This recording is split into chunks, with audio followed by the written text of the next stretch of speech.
and hello around the world. Good evening, good morning, good afternoon, as Astro Joe used to say in his intros. Welcome to Starbase Xpanded, episode 2. We have changed the name going forward, and we still have a list of names we're looking at, so may change yet once again. We'll see how we go. Looks like we're getting some good feedback there for the audio. Thank you very much. Who was that? Martin. Good on you, Martin. Okay, I'm going to quickly, not quickly, and take as much time as you want. We're going to jump over to Astro Joe to give us some updates on the St. Jude's fundraiser. Thanks, Joe. Hey, yeah, thanks, Steph. Wow, it was a great stream. A really fun time. We had a glorious time having fun with Tim Dodd, Scott Manley, Lab Padre, Lewis, and Ryan with NSF.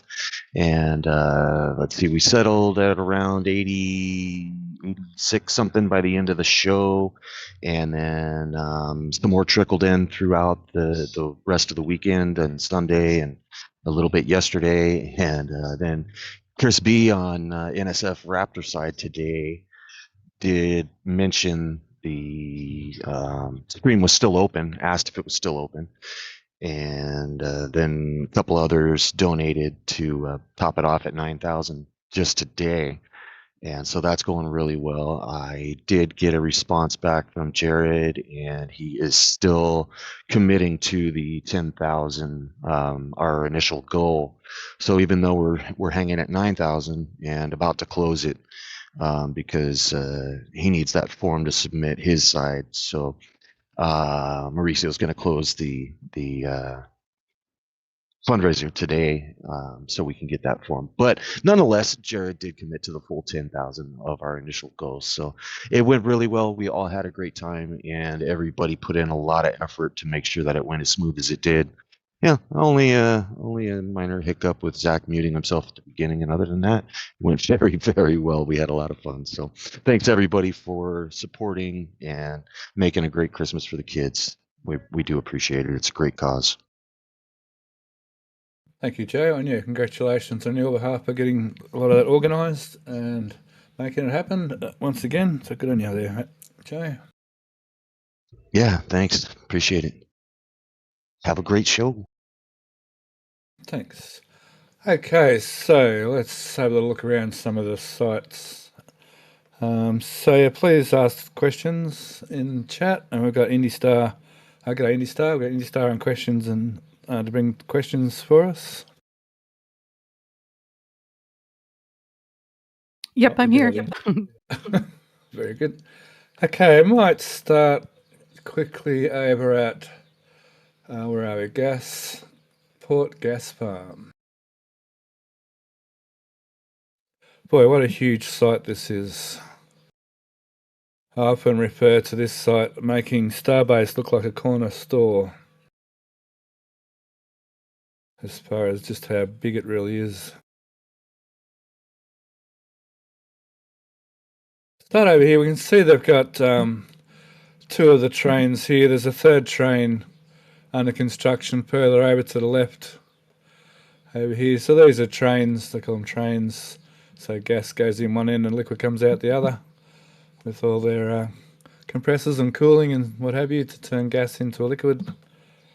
It's not rocket science, but looks like there is quite a bit of actual science involved.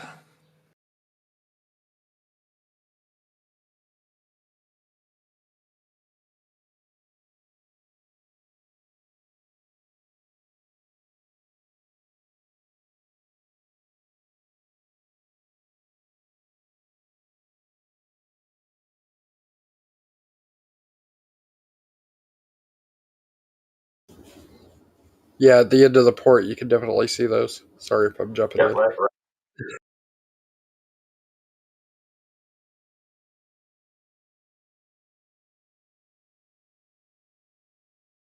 Thanks for jumping in, Lawrence, and please, I welcome you to join in the conversation as much as you like today. Thanks. Wow, they're huge, aren't they? Yep. And of course, I was just muted. Oh, you're not to ask, you're muted to YouTube, yeah. Yeah, I gotta love that. I forgot because I had myself muted for the fundraiser.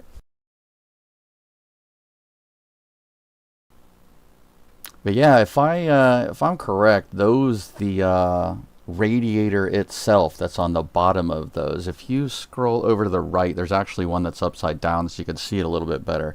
But they look to be roughly about 2, maybe even 3 feet thick. They're pretty big. Just a sec. I have to have a big shout out to a very special friend of ours, Thomas. Okay, Thomas, in YouTube chat. Awesome to see you. Feel free to jump over to Discord and say hello if you like. But yeah, otherwise, welcome back. Always a pleasure to speak with Thomas. He's a very knowledgeable person and very lovely man to talk with. Always appreciate my time with Thomas. So, g'day, Thomas. Now, sorry, I'd sort of skip what you're saying there for a second then, Matt. That's okay. They're just south of that little white setup where, yep, go down just a hair. There you go. Nice. That looks, what do you say? It looks like it's upside down, doesn't it? Yeah, it is. And so, yeah, they look to be around 2 to 3 feet thick, the actual cooler section. Yeah. So I suppose there's no human for scale, but there is you can sort of see compared to that cabin there. These things are massive. Everything about this plant's massive. Actually, the heat exchangers or sub-chillers or whatever you want to call them over here on site are just massive. So those are heat exchangers? These are like coolers. I guess, yeah, heat exchangers. They take warm fluids and make them colder. Of course, when you compress a gas, as a result, there's heat, and that heat needs to be dissipated. So these cooling fans get rid of that heat energy and return the heat energy back into the atmosphere. Thanks, Thomas. And then they also use these heat exchangers to cool down things as well. I'm not overly knowledgeable of the exact process in this train, but it's something that's well known and very easy to research. So one day we might actually dive into that as a little sideline thing to do. And so there's a question in chat asking what exactly happens there. This takes gas from the gas lines. This takes gaseous natural gas, which is mostly methane, and converts it to liquid gas. So it's a natural gas liquefaction plant to turn gaseous natural gas into liquid natural gas, LNG, which will then be, let me see, this might know a bit further, hang on, which will then be loaded onto ships. So there's liquid natural gas carrying bulk ships around with some of them have great big domes, great big spheres on them, and they'll be sent to, I'm not sure, I think your market is more in Europe. Australia does the same thing, but ours goes to the Asias, but that's because they're our closest geographically, and we have a lot of trade deals with the Asias and America. And I think you guys have a lot of trade deals with Europe, so I think... Yeah, as we kind of touched on last week, basically every drop of this is going to be going to Europe. Yeah. I think that has more to do with location than anything else. This just across the Atlantic to Europe, whereas they're putting in a natural gas line up here right now that will go mostly to Asia. Up there at Alaska, yeah. Same in Australia. It goes mostly to Asia because of location, for the same reason there, Alaska, I think. Interesting thing. We've been watching these tanks get built. They're massive. They're monstrosity. I'm sure someone knows the exact tonnage of these tanks, but they're huge, sort of trucks per scale. And we've seen them build up, and they create this dome down on the ground in the middle of the tank, and then with a little bit of research tells me they use compressed air, which doesn't take a great deal of pressure. It's only a few pounds per square inch above atmospheric pressure, and they lift this dome up by using compressed air underneath it, and somehow they keep it straight and it comes all the way to the top where it's then secured. This week we see them putting rebar and concrete on top. Hang on, there's a closer photo, hang on. Yeah, this photo. We can see they've added rebar to the top here, and I'm not sure whether it's going the whole way or just around the edge for a seal, and on this particular day they're pouring concrete up here.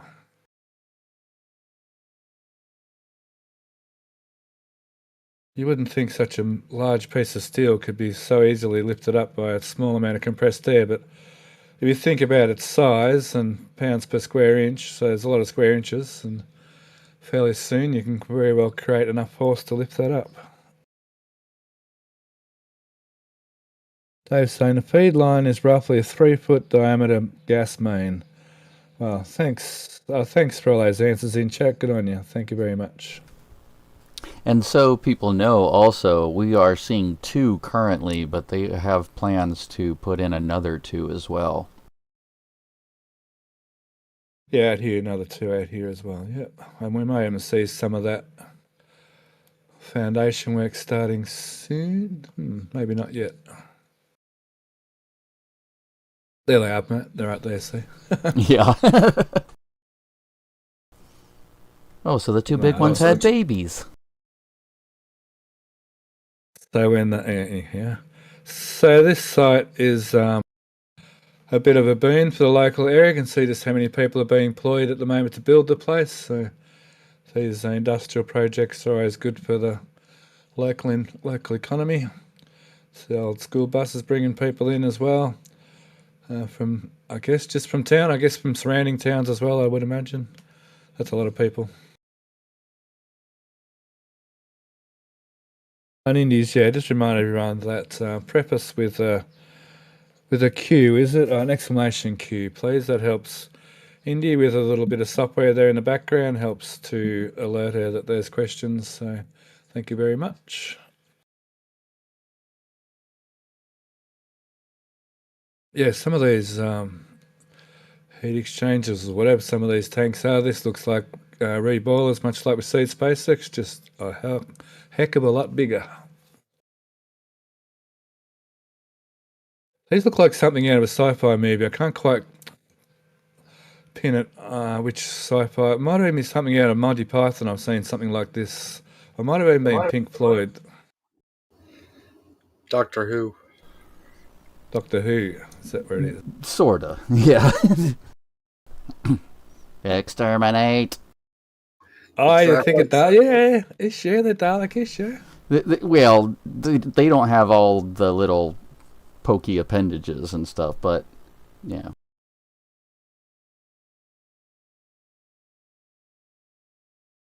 The school bus is along the right side. I think I just did that. Is that what I just did, Dave? Yeah, out here. There's a heap of school buses in here, yeah, doing the same thing. Oh, the right-hand side of the car park, yeah. Yes. I'm told they're ex-school buses these days, more than likely. Is this the main feed line? No, that's not big enough, is it, for the main? I think the main feed line's a bit further over, isn't it, David? Further over the back there. I think it's under that strip there. I think it comes in over here somewhere rather than there. Mr. Dave Avery in the chat is saying those look like fractionating towers to purify the LNG. Okay, yeah, yep. Yeah, just like oil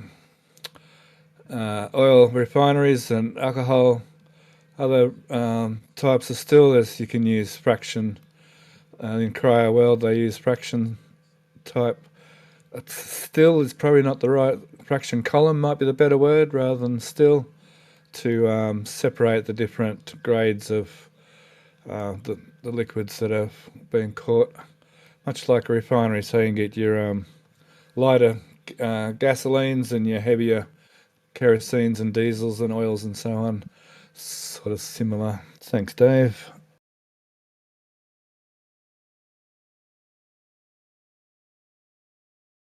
What?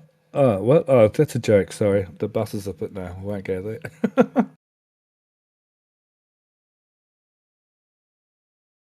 Okay, just while we're here at the ports, so we saw those cooling fans and that over here. We'll go have a quick look at the air separation unit area, which now has the water deluge tanks from the launch site Pad A, the larger three of the tanks. Looks like they've seen a launch or three. And one of these weeks we will go into some of the air separation unit, how they work, but not this week.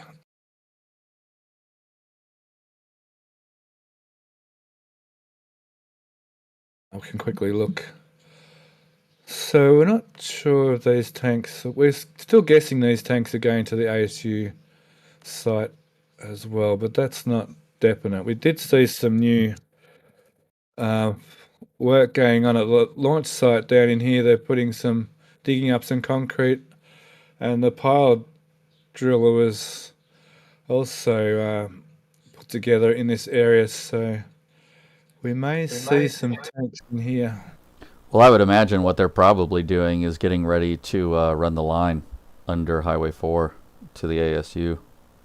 You know, since they're clearing that whole area out, they might as well. Yeah, the pile driver is actually over near the break room, Oh, it's over here. Okay. and it's a 39 Bauer 39 BG 39 vertical piler. Yep. Drill. I sort of thought it might be here starting to get ready to drill some piles at the launch site, but could be put anywhere for now. The pile driver, Matt, sorry, I think you might be confused there. The pile driver won't, unless they use it for, like we saw for this trench over here, they did put some piles down underneath some of the trenches. Maybe they'll do that for this run as well, but the pile driver is a vertical driller, not a horizontal driller. Lawrence, you said what you had to say. Thank you. Appreciate you chiming in. So it's interesting to see where those tanks actually end up. Well, I feel like a massive deja vu right now. Perhaps sometime in the last couple of years we're talking about similar tanks and similarly where they were going. I think it ended up that they were these tanks and they were coming here way back when they first arrived. Boy, that was a day or two ago, wasn't it? Quick look at the, I'll keep going to say HMAS, that's what we call our warships, the His Majesty's Armed Services, so this would be the USS JFK. So United States Service, would that be right, USS?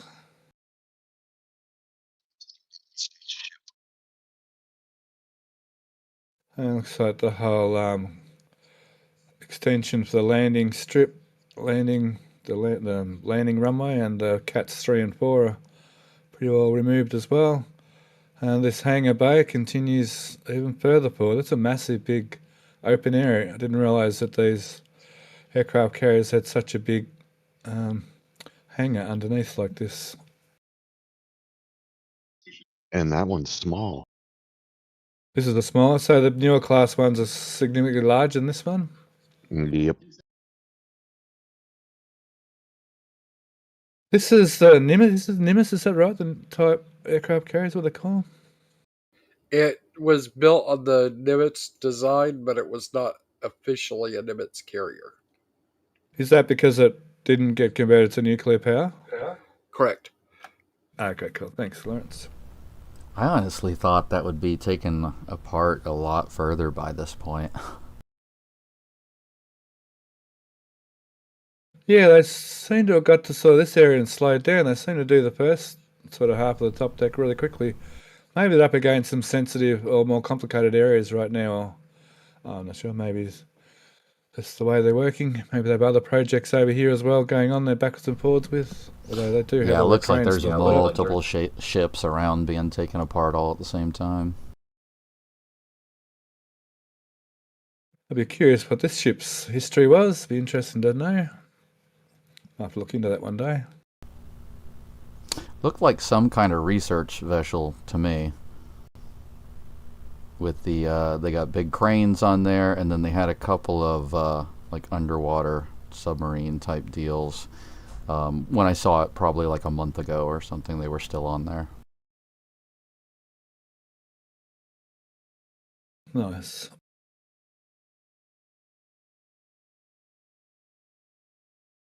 Aircraft carrier turned into a starship carrier. Maybe.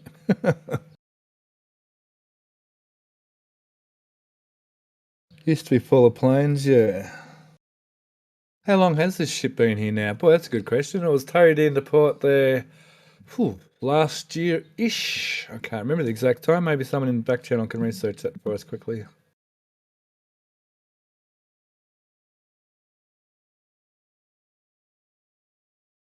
Okay, moving along. I don't think this one's getting scrapped, although... Oh, this is the one we just looked at, isn't it? Hang on.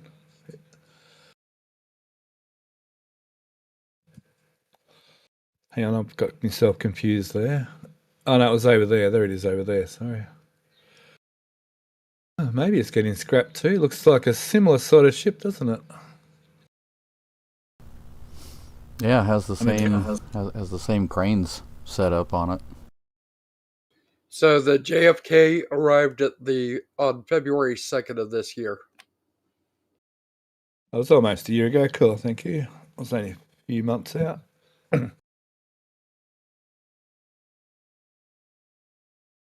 This one looks stealthy. Yeah, I guess this one always gives me, like Navy type vibes. This one someone can look at the name there, could probably even look it up. Bellatrix.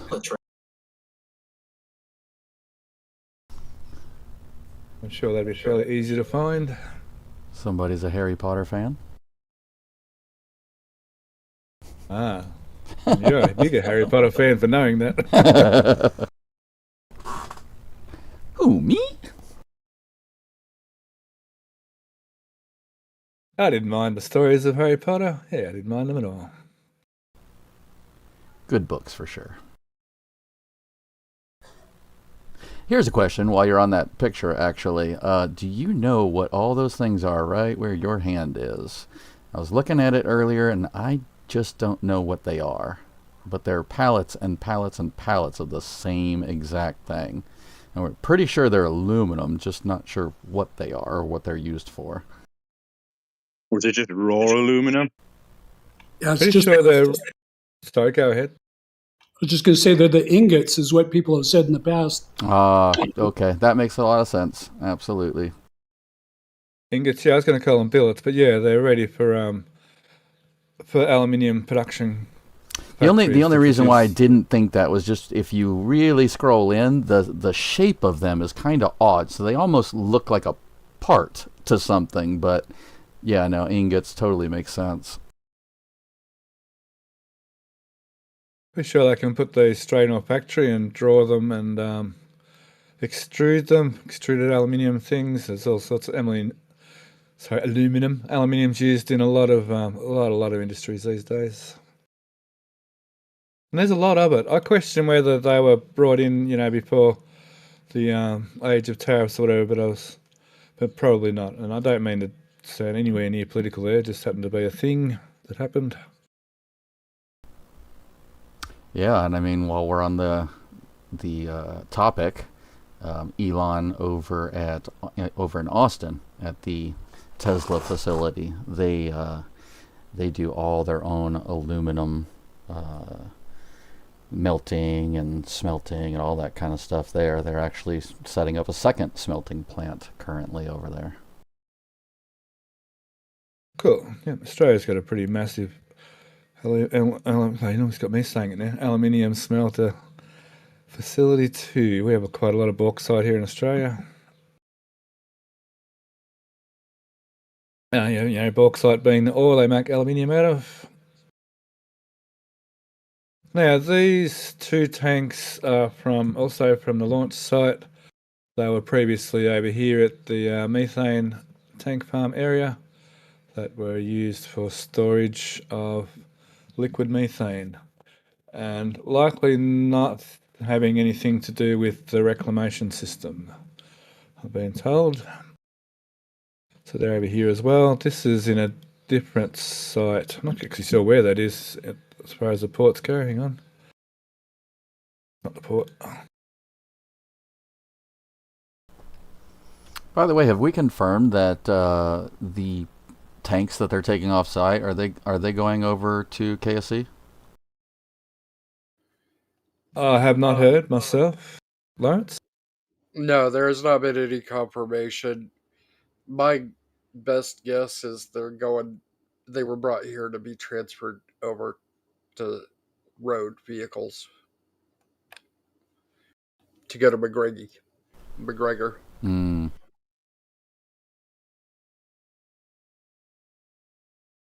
The last flight, we were lucky enough to catch another aircraft mid-air, flying at a lower altitude. So even though it looks quite close, you can see that it's at a lower altitude, and there would be so there's 500-foot clearance for one direction, 1,000-foot clearance in other areas. So definitely got at least 500-foot clearance in vertical altitude there. It's also Funny, fairly it's close to the airport, so Yeah. So that's right, isn't it? 500, Alaska can tell me all about this. It's 500 feet going opposite directions, isn't it, Alaska, in vertical separation? with VFR, yes. Okay, yep. Maybe that's where I got confused with 1,000 foot. That'd be for IFR, I guess.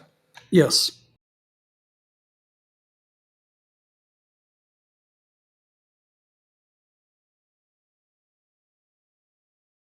I like when you see video footage of one airline captain being able to see another airliner in that 500 foot from the cockpit. It looks quite impressive being that close, and it looks scary close, but obviously it works. It's never been a problem, has it, Alaska, the 500 foot clearance?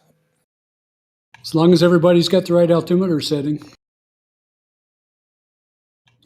500 feet is actually a lot of room. I mean, if you think about 500 feet down the street, it's quite a bit of distance altitude-wise. In trail, then they'll use, it depends on what you're doing, but for IFR separation, they'll use 3 miles. That's horizontal separation, yeah? Yes, I mean, unless when they're following each other. yeah, unless it's a heavy jet, then it's going to be 5 miles. And that'd be for the turbulence, the wake turbulence coming off the wings, yeah? Yes. The wake turbulence, yeah, if you get a heavy aircraft take off, generally where they rotate and the lift really starts to come into act, there'll be massive big turbulence. And it tends to hang on the ground for a short amount of time after the plane is taken off, and it happens on landing too, as far as I know. So if you have a little Cessna taken off afterwards, you really don't want to fly a Cessna through that turbulence. It could quite easily put you back on the ground in a bad way. Good old wake turbulence. All right, let me look at my schedule. What's up, Indy? Just giving you some of that background you were asking for. Yeah, we've got that coming up, that exchange. Yeah, that's next on my schedule, I think.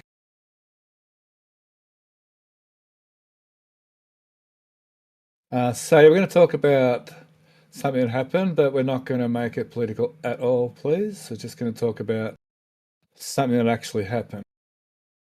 And that's to do with, support. Okay, Rio West. Let's go through a few more. Well, since that question coming now, won't it? We'll go there now. We'll get that out of the way. Let's go there. So this, gee, the media's funny sometimes. Anywho, so there's some wildlife refuge being given to SpaceX, but I'm a bit confused because it's over in this area, isn't it, rather than anywhere near the launch site. Now we have some photos here as well. Hang on, let's find those photos. Well, even though it's in a different area, I mean, couldn't they keep some of it and use it for, like Rio West and stuff like that they're planning, and then give whatever remainder that they don't need to be part of that exchange for what they're trying to get? This is where I need event dudes to answer those sort of questions. I think this is the land down here, I believe. Because I think wasn't that the issue that we were kind of talking about, that they were super close to having enough land, but they didn't have enough land for the full swap or something like that? Part of what's going on is what you're talking about here is federal land, and the land right around the launch site is state land. And so that's why, I mean, Trump can't give them state land. Right, but couldn't they kind of exchange some of that federal land that they're being given to, exchange it with the state and give that to the state and take this for themselves? Yeah, I don't know all the possibilities there, but it would seem like that would be possible. Okay, so this news article is kind of funny. It talks about some concerns about wildlife, and it even goes on to say that one of the launches. It's kind of weird. One of the launches, blew up and spread debris around the area, and sort of did some damage to some of the sensitive areas. But then the wildlife people themselves go on to say that the land swap overall is a overall positive exchange.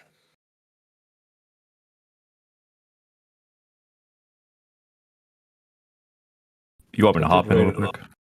Yes, sure. Thank you, heaps.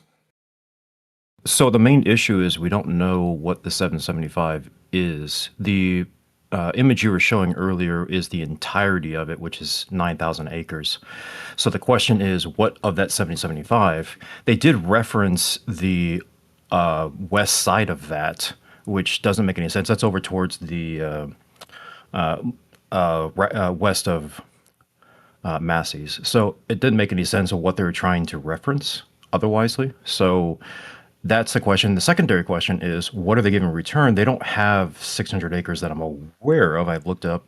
They have the old swap land, which is about 300 acres towards the airport, but they don't have the rest of it that they would need. Would it have to be here in Texas even? If it's federal government, I don't know that would matter. Well, the report said in the county, so I'm assuming it's in Cameron County. I guess it could be anywhere technically. Okay. So, is it possible they may be able to use some of that acreage to add to the 300 that they have to get up to that 600 they're trying to get to, or no? Sure, they can give them whatever. I just don't understand where that's coming from. What the six, because this is being determinate. The report is making it sound like this is already like a preliminary that is existing. So I don't know what they're getting as far as that 600 acre area. So these these areas here, they're already owned by SpaceX. Is that correct, or not part of the wildlife area? The blue you're seeing, you can open up the actual link. The blue you're seeing is just all of the area that is owned by that refuge. And that is the potential area that they're going to give them. That's what the swap is about. But that's 9,000 acres. They're only talking 775, and there's no 7075 plot that exists they can just give them. So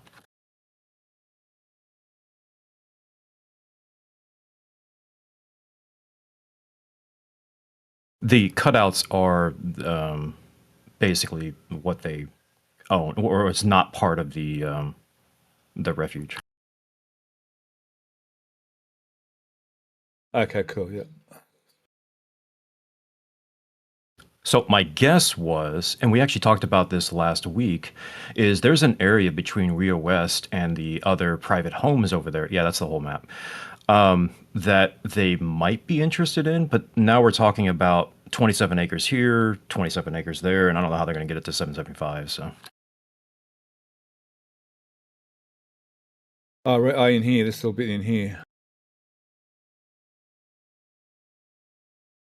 And you're saying towards the airport, there's more land that SpaceX own in this sort of area?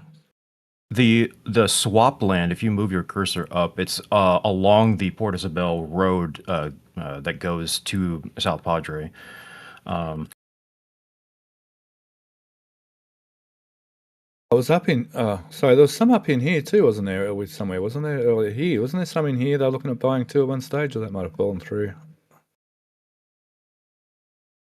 So digress. So there's some along here somewhere. You're saying.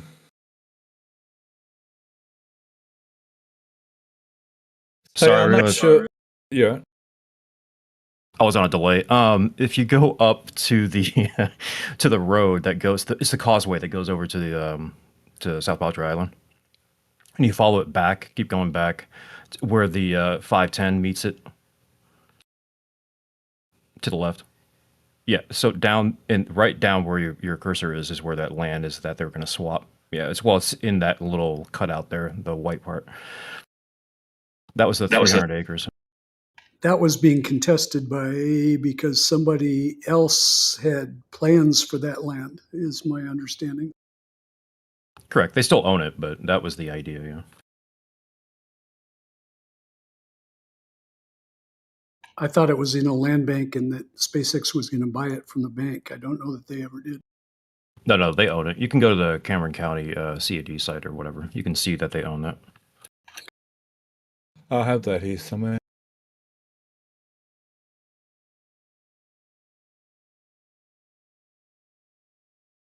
Very good. So, okay, so if you're a bit confused, that's good. That means me being confused, not such a big issue as to what exactly is going on yet. But this will all come to light soon enough, I would imagine. Up to the left. Yep. I don't know what map this is, I'll be honest. This is Cameron County. This is usually where I get owner info. I'll have to zoom in a bit more.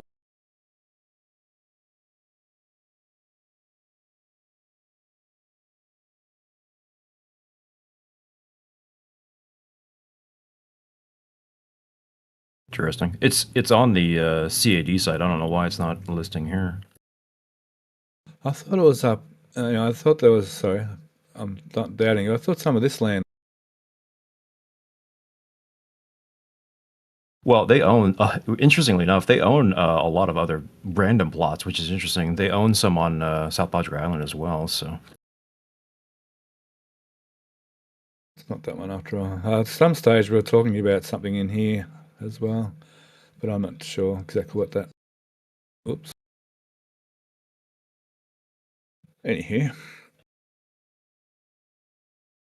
So I'm not sure about that new bit of land that the government's giving them in this little area over where it was. So in time we'll soon see. Alex seemed to think that that order was going to give them access to the bit of extra land they need to at least get Launchpad 1 started. Well, no, because they own that land. They already own that. No, I mean, so they can actually start using it. No, they have to have credits to swap. They can't. I don't. No, no. Maybe. Well, they can maybe sign like some sort of executive order to be able to waive the whole credit thingamajig. I guess, and they can do the same for the highway. But I'm not seeing that happening. Okay, cool. Thank you.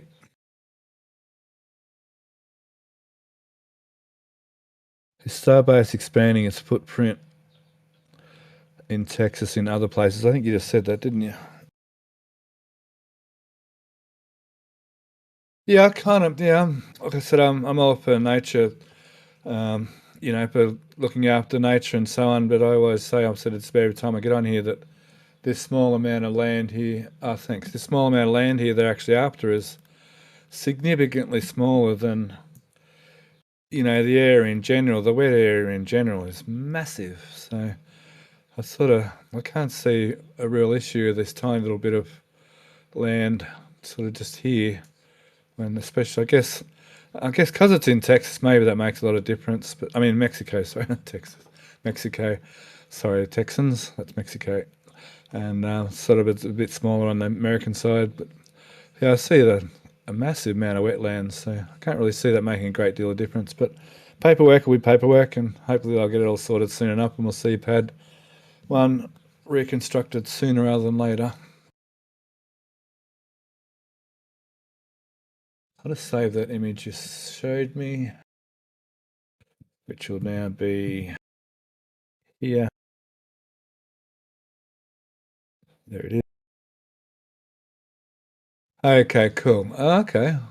That's okay. I'm not sure why that. Maybe they haven't updated because that was the exact same block I was looking at, wasn't it? Yeah, and that's why I'm saying it's on Cameron County CAD. I don't know why it's not listing there. Yeah, cool. Yeah, cool. I think what you were showing, Stephanie, on the map you had brought up was the bank that was holding it prior to SpaceX getting it, and that's what I had last remembered. Okay, that makes sense. Thank you.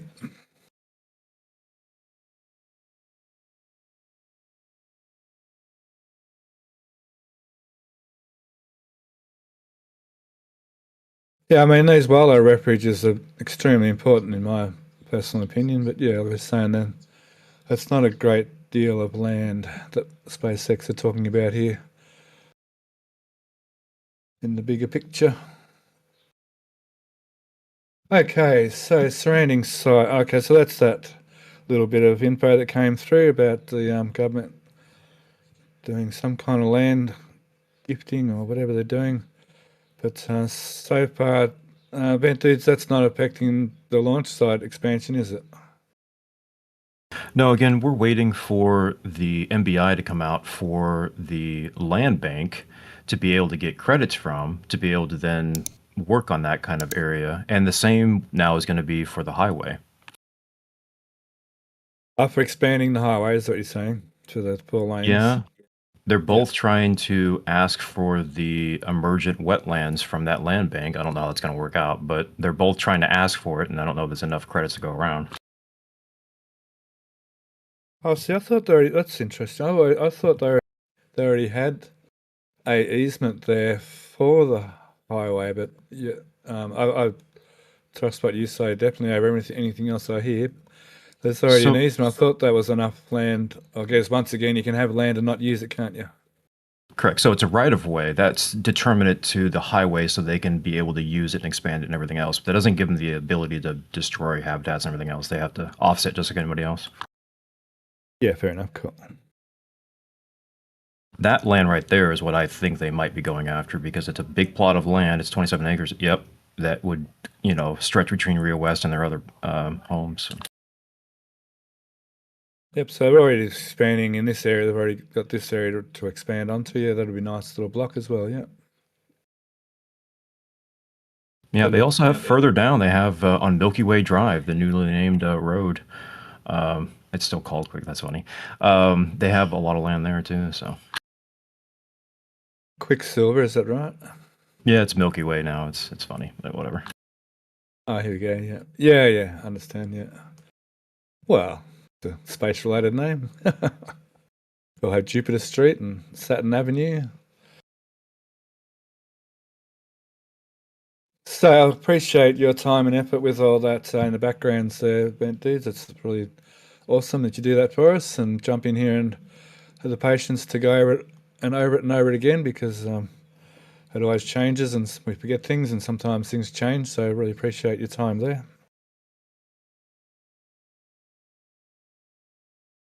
There's a hole at the bottom of the OLM. Yeah, reminiscence of launch 1, flight 1, isn't it? Awesome. Okay, let's go back to some of the surrounding sites just quickly. I'll probably have to go through some of my folders to find all the sites. We had the Brownsville site here somewhere. I'll have to go through the other sites, unfortunately. Bear with me.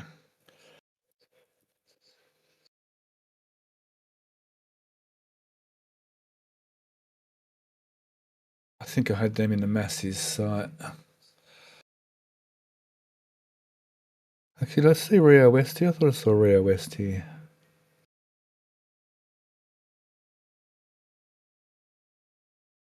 One sec. It's always nice to have a million photos, but sometimes it makes it a little tricky to find the photo you're looking for. But it's all good. It's a good problem to have.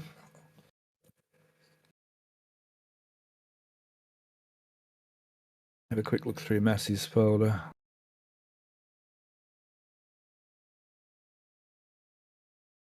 Okay, we have the concrete site. Not a lot going on there at the moment. We talked about this in the show and tell. The 57, which is that concrete site, was supplying the concrete at the ASU plant yesterday when they had their pumper trucks there. Nice. That was 200 odd loads, truckloads. So that was a nice little contract for them. It's never just one or two truckloads, is it, with SpaceX? Just over 200. That's pretty cool. And I've got, I think, BJ and someone else to thank, maybe John Tate as well to thank for that number. Thanks, Alaska. Yeah, it's Kappa that has been here all along for the last 4 or 5 years supplying concrete. 57 has been the new company just since Gigabay started.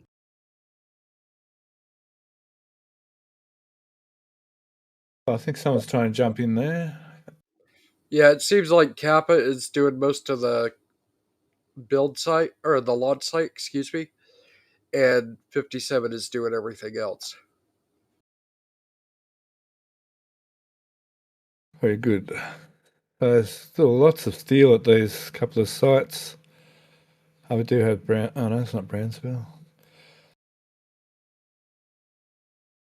I'll have to take a quick look around for the Brownsville site. It might even be my build. Last week's folders were a bit mixed up. Or this week's folders, sorry.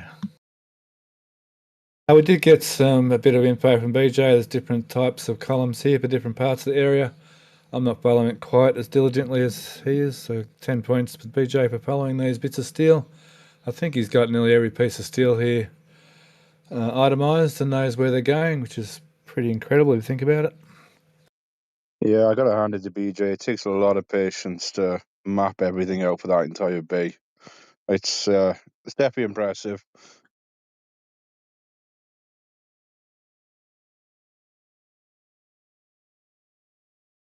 Astro, there's another donation you want to shout out? Sure. We got a $50 donation towards the St. Jude stream that happened over the weekend from Tim Chance 2002. He donated $50. Thank you so much. And our new total is $9,050. Oh wow! I just got here. That was great to hear. Hey, Todd, Agreed. welcome to the stream. Thank you, man. That's awesome. Yeah, quite the effort. That's pretty impressive to break last year's record by nearly double, and then breaking the all-time record, which was before. I think I remember Joe was saying at the start of the show was around 6,800 on the second year we did. I think, is that right, Joe? Yeah, that was. I don't have the paper in front of me. Jen found the numbers for me, but yeah. I mean, I think the first two were just under $5,000. Last year was like 68 or something, or maybe it was the other way around. But anyway, thank you so much, Tim. We do appreciate you topping off the donations over there. So very appreciated. Absolutely.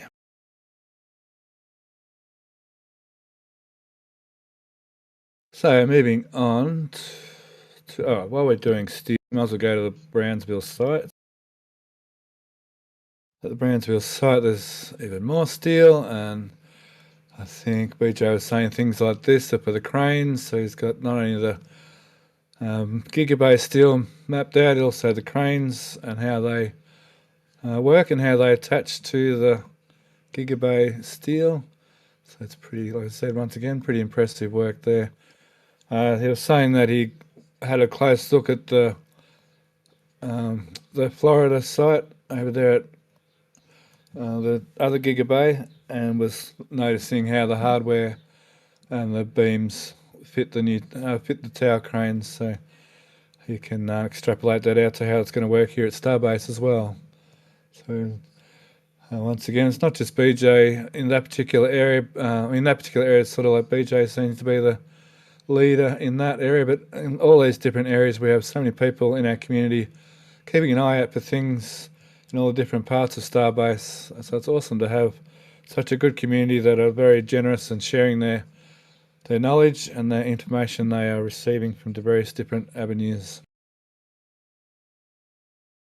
We wouldn't be able to do what we do without them all. So this seen the build site this week, the images were a bit messed around. And just going on that tower crane idea, in here he was saying there's brackets we'll be seeing. I'm not sure we found the brackets yet. Is that one there perhaps? I'm not sure. There's going to be brackets in here that go down on the ground here. There's bits and pieces. I'll find a better shot. Yes, definitely. I think that is one of the brackets. I saw one earlier when I was looking around with one of the cameras. Yeah, you can actually see them right there, and you can see the hardware there just at the base in the aisle. Those three, there's the three ties, and then the collar as well. And g'day BJ, welcome to the stream. Awesome to have you. Yeah, I just had some things clear up that let me jump in for a little bit. Perfect timing since you're talking about gigabase stuff. Am I right to say they've just started? I can see that started on the 3rd level, haven't they? Yeah, they've put up just those 6 in the middle. It's pretty much the same 6 that they started level 2 with, I think. Yeah.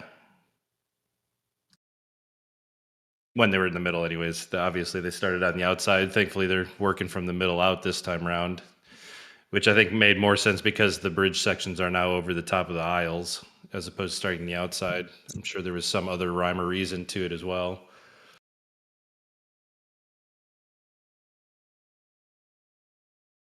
I might have looked at the wrong photo. I thought they were still behind on the centre. So those new 3rd level pieces you're saying are here in the centre aisle, is that right? Yeah, they're I believe it's the two very center ones of to the right of center line. So it would be those two, and then that whole center quadrant to the right of it.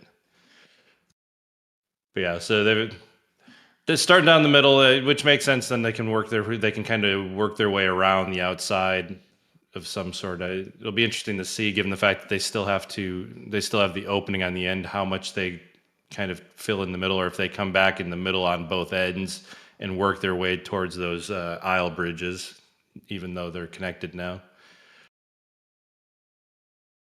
Aisle bridges, sorry. Yeah, the ones over the aisles on the Megabay side. Some of us are kind of calling them bridges just because they're bigger spans over those doorways. They'll obviously not be bridges once they get up any higher. Yep. I noticed I was asking last week about filling in down here. Looks like they have built in quite a few now. Yeah, they're making their way through it. I didn't really spend a whole lot of time digging into it, where they got this year. I know that the first time that we saw they had done some, it was like, okay, they did a couple in this corner, they did a little bit in the middle, and it's like they're really not taking a linear fashion, but they're definitely making some good headway on it now. Yeah, it started over this area, didn't they? And then they did some over in that area over there somewhere. And now they seem to be coming back in this area now as well. So much steel, wow, and it's only a tiny percentage of it. It's only a percentage of it anyway. So this is 2 levels high, so we're going to 6, is that right? Ish. I think we're going to... The biggest thing's going to depend on how tall the roof structure is that the likely open space is. It should be only 5 full segments like these that are two floors tall. My best guess is that it's going to be 5 of these like 60-ish foot tall beams, and then the 6th one will probably only be like a half column in height, and then maybe the roof structure above that gets us to there, because the 60 foot times 6 gets us roughly 360. Obviously, 384 is what the documents say for the overall roof height. So when we get to the very top, it's going to be hard to tell because we don't know how tall the actual roof truss structure will be. But if the roof structure was to be, say, half a column height, we would have to have another half a column below it, or like a 60% height column. So it's really hard to tell.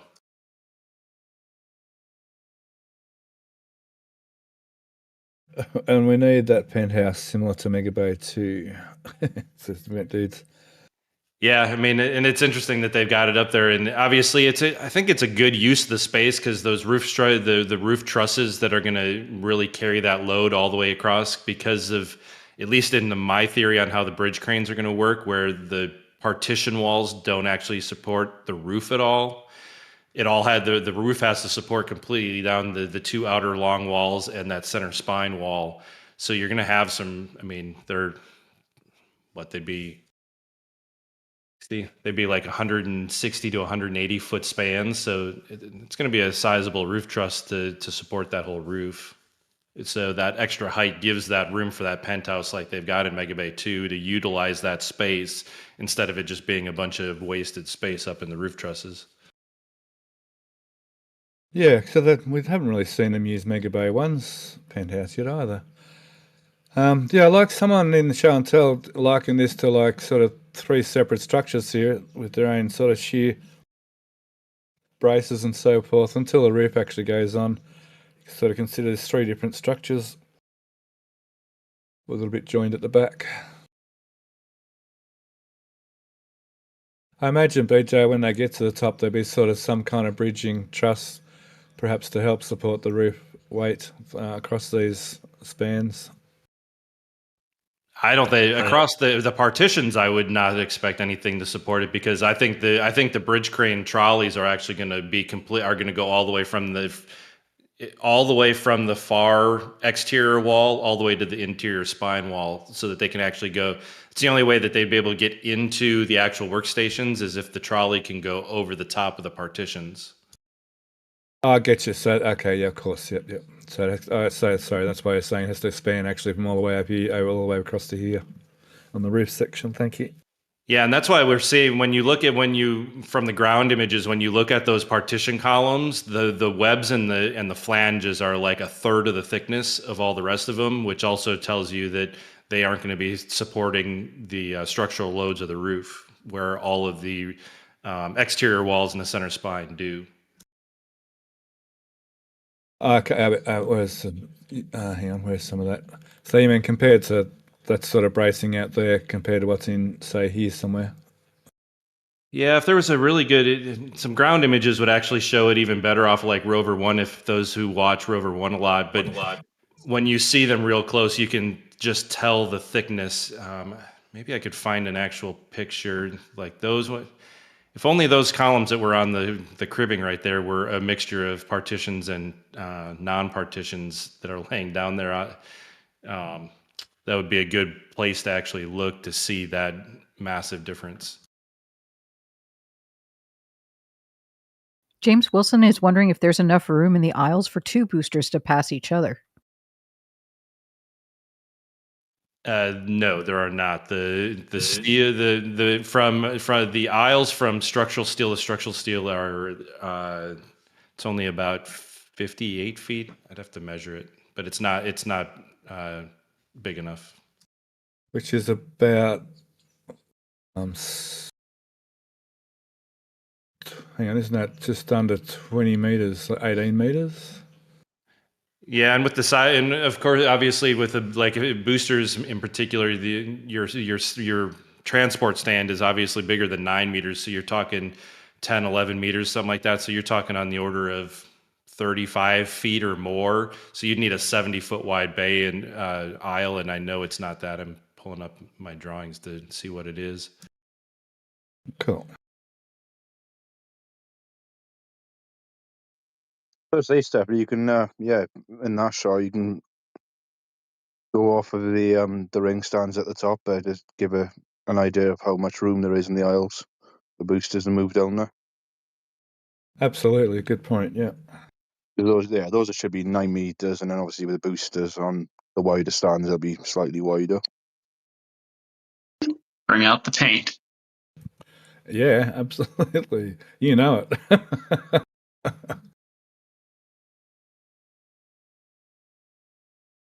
Where's a circle? Oh, I thought I had a circle. Dang it. Never mind. This isn't paint, but anyway. But yeah, between the well, actually, I thought I had that. I have some lines on here that it's a 50-foot opening, but I think it's slightly bigger than that. That gives you a bit of an idea. James is also wondering, will they then start and complete each booster within each bay?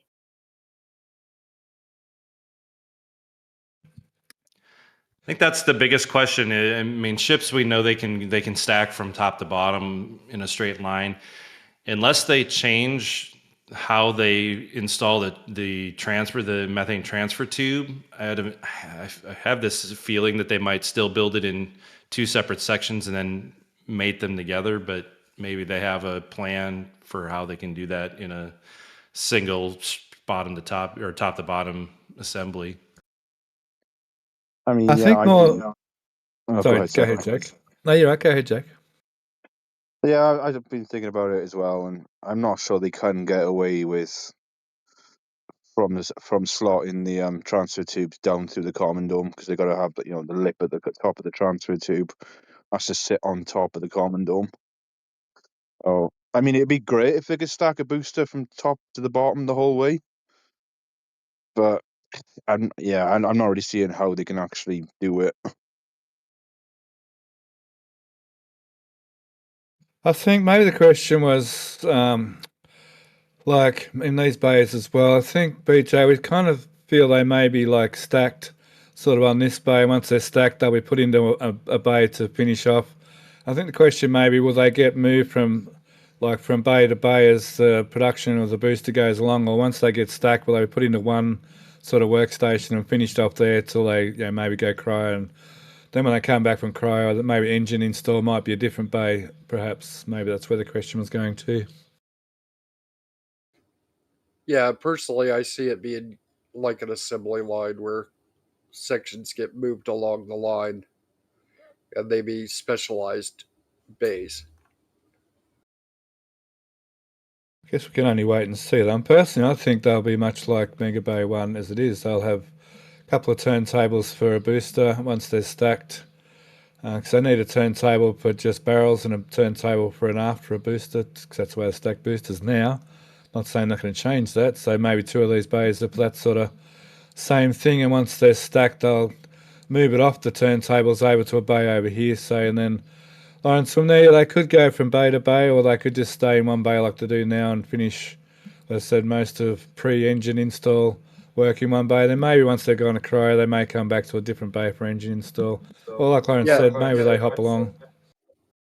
We also got to remember that we're not going to be seeing this one booster for every ship anymore either. So that's a big thing to take into consideration. Yeah, I don't know that I would believe that there would be a overly specialized specific process stand. I mean, I could definitely see I definitely see that progression that we've talked about, like stack on a turntable, then it moves across the aisle to be finish outfitted with press pipes and chine work, COPVs, that kind of stuff, and then obviously over to the other side. I have a feeling each lane may be fairly universal, so you get maybe out of the 6 secondary ones, you get obviously 4 boosters, but all 4 boosters would be the same. And then maybe a couple ships, or actually the other way around, a couple boosters and then like 4 ships or something like that. But I think any of us could be possibly right on that, but I just don't see them moving vehicles so continuously that they have to move between 4 cells to have all of their outfitting done. I still think they would do all that outfitting in a single cell, and that they'd have multiple cells capable of all that outfitting. Yeah, like I say, maybe when they go to cryo, BJ, maybe they'll come back to a different bay for actual engine fit, for instance. Oh yeah, perhaps. definitely. Yeah, I would totally see the kind of what some of the discussions have been, that one side's that manufacturing pre-Massey's cryo testing, and then the other side is all post Massey's cryo testing, whether it be engine install for a new ship or refurb on a reflown vehicle, that kind of thing. And you think ships also get stacked on this side, BJ, for the original initial stacking? Oh yeah, I don't think there's everything I've seen. I would suggest that those 6 cells are the only turntables, and that whatever the breakdown is, whether it's 2 booster, 4 ship, whatever, it's hard to say. It's hard to say what their breakdown might be, especially given the fact that depending on what their future plans are on taking away the mega bays and then putting a second phase in there. Okay, do they set these 6 up to be some mixture that's a good ratio for flight cadence? And then when they put a second one on, do they just duplicate it, or do they retrofit them so that one half is all booster or whatever? There's no way to tell really at this point. Yeah, of course, we're fully speculating here, yeah. Just while I got you on cranes, you're also a bit of an expert on these cranes, so the question came up, how do they go up higher, the cranes? I'm not sure if this is a system they use, but they have a climbing system, don't they, BJ? Yeah, it's similar to that one. If you were to go to YouTube and search for TG 1900, and I'll let you get there before you. TG 1900. What is the name? The tower crane jacking, I think, is the name of the list. There's one specific YouTube video that we've actually put in as a special command in. That first one right there. Tower crane jacking. If you pull that one up, the warning that the beginning of this is very shaky as they get in here. But this is the exact model that they have, and it's a really good video to look at to show the process. So here they are installing the trolley system. Unlike a hammerhead tower crane like that first image you had, it doesn't have its own way to get its modules close enough to the tower, so they install this trolley system that then it's far enough out that the crane can lift its own module up onto this trolley, and then the trolley is what is used to move that module into the tower once the jacking structure has moved it upward. Excellent video, thank you. Yeah, so it's on the trolley now. Can you move? So there's an outside, still the same, there's an outside frame that takes the weight of the crane while the crane is lifted on hydraulic rams, correct? And then they can slide that piece in. Yeah, if you do some jump ahead of here a little bit, but that very bottom ring you'll see stays stationary, and then of course it's right in the middle, right where where it likes to pop up the thing. But yeah, so as it's going up here, that piston's pushing it up the 13.5 or so feet that each of these modules is in height. And then once it's all the way up there, it'll slide in, then they'll lower it back down. The only thing that I'm curious on is when they do multiple module lifts, is if they actually have to make up all the bolts on both the top and bottom of the new module in order to go back and lift its next module, or if they can just bolt it to the bottom of the tower and leave the actual slewing ring loose while they do that next lift. It seemed like one of those things where, yeah, I could see that they would need those bolts in there to make a lift, but at the same rate, it's like, man, it's a lot of extra time to make them up just to take them back out 30 minutes later. That's a perfect video, thank you very much. Plus, for all the NSF fans out there, the latest video that they just put out that does the overview, like the 3 or 4 day kind of overview, it actually shows one of the cranes going up by 2 segments too. So if you guys want to see that, that's also there. And then we also want to shout out all these St. Jude donations that have been coming in. Thanks to Tim Chance, to Michael's Valdenek, and also there was a third one. But we're now at 9,520. And as soon as I find the third person's name, I will thank him very kindly. Good stuff. Awesome. That's really good response there to that fundraiser this year. I'm really impressed. So here we can see that what we're seeing in that video there, the frame that rides up so there's an outer frame here riding up the inner frame to keep it all structurally sound while they So they unbolted underneath here, I'm guessing what I saw in that video, and there becomes a gap here as the crane climbs up itself. So that's the outer frame all the way down here, so, and then up it climbs. Thank you very much, BJ. That was perfect video. Yeah, I forget who found that one towards the beginning of the. I know I wasn't the one who initially found that one, but I bet the person who posted that video probably is surprised by the influx of video views that they've all of a sudden gotten. And what happens when the other questions came up? What happens when they finish the building? How do they get it back down again? Are they able to bring it back down through the building before they put the roof on, or will they have to crane it, get a tall crane to crane them out over the building? Because it's so modular, I could see them disassembling it above the roof structure, and then potentially that the jacking system would be able to then climb itself down within the building, or maybe even, I think there's multiple ways. If they left a large enough space in the roof that could be patched with a separate crane, I could also see them totally disconnecting themselves within as well, but I'm not entirely sure. If I was to guess myself, I think the boom will definitely come off via the crawler crane. That's at least at Roberts Road. They have an LR 1400 planned as part of the assembly and disassembly, which they didn't actually use for the assembly there. So I think they'll bring that in. They'll probably take the boom off, and then whether the actual cab lowers coming in on its own, I don't know how exactly they would be. I would think that a secondary crane could then do the actual module removals since it wouldn't have a boom. I don't know exactly. I couldn't find any like videos of showing this type of crane that's interior of the building being taken apart. I know the ones that are being used at Roberts Road, that particular crane model actually built Freedom Tower that replaced the World Trade Center towers. And I know it had an internal one, but I couldn't find any like documentation on how they disassembled it.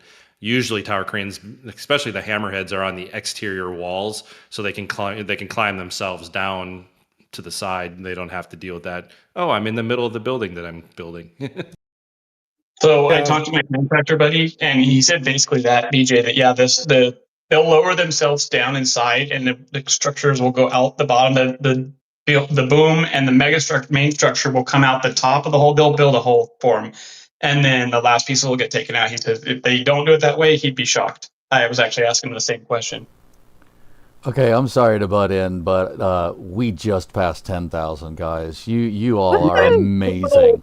$10,000, $10. You, I can't even, guys. You crushed it. Thank you so very much.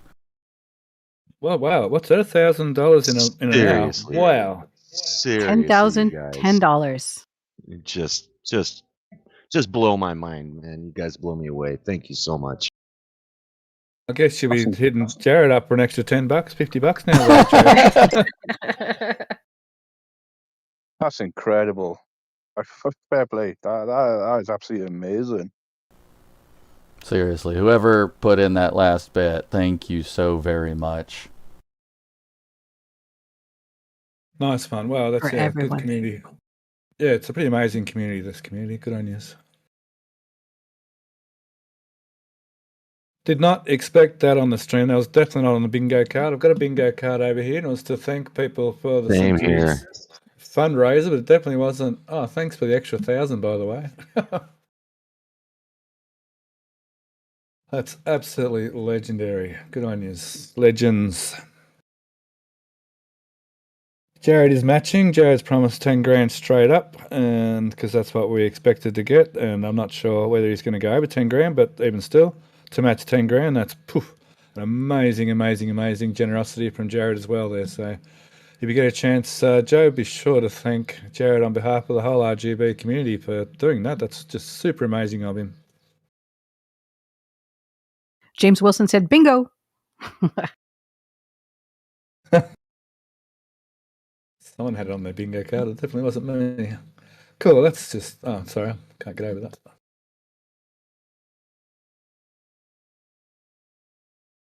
I'll keep getting messages from Matt, and I go there and it's messages I've already read. Discord's playing up a little bit. I hope it keep itself together for the rest of the stream. Discord, you can do it. Sometimes it messes up. I think Matt's just messing with you. He's sending messages and deleting them just to mess you up. Oh, wait, no, he'd only do that to me. Never mind. You're good. Definitely just scores. Butter. And I would totally deserve it, though. Did someone at Jared? Is Jared in chat? I don't think so. We haven't seen him. Okay, cool. I just saw someone at him. So anyway, cool. I don't believe he's actually allowed currently. Oh, of course. Yeah, he'd be under some fairly tight rules right now, being the new NASA administrator, and good on him for that. It's an awesome little, awesome achievement. Not a little, an awesome major achievement for Jared. That's really, really good of him, for him to be doing that.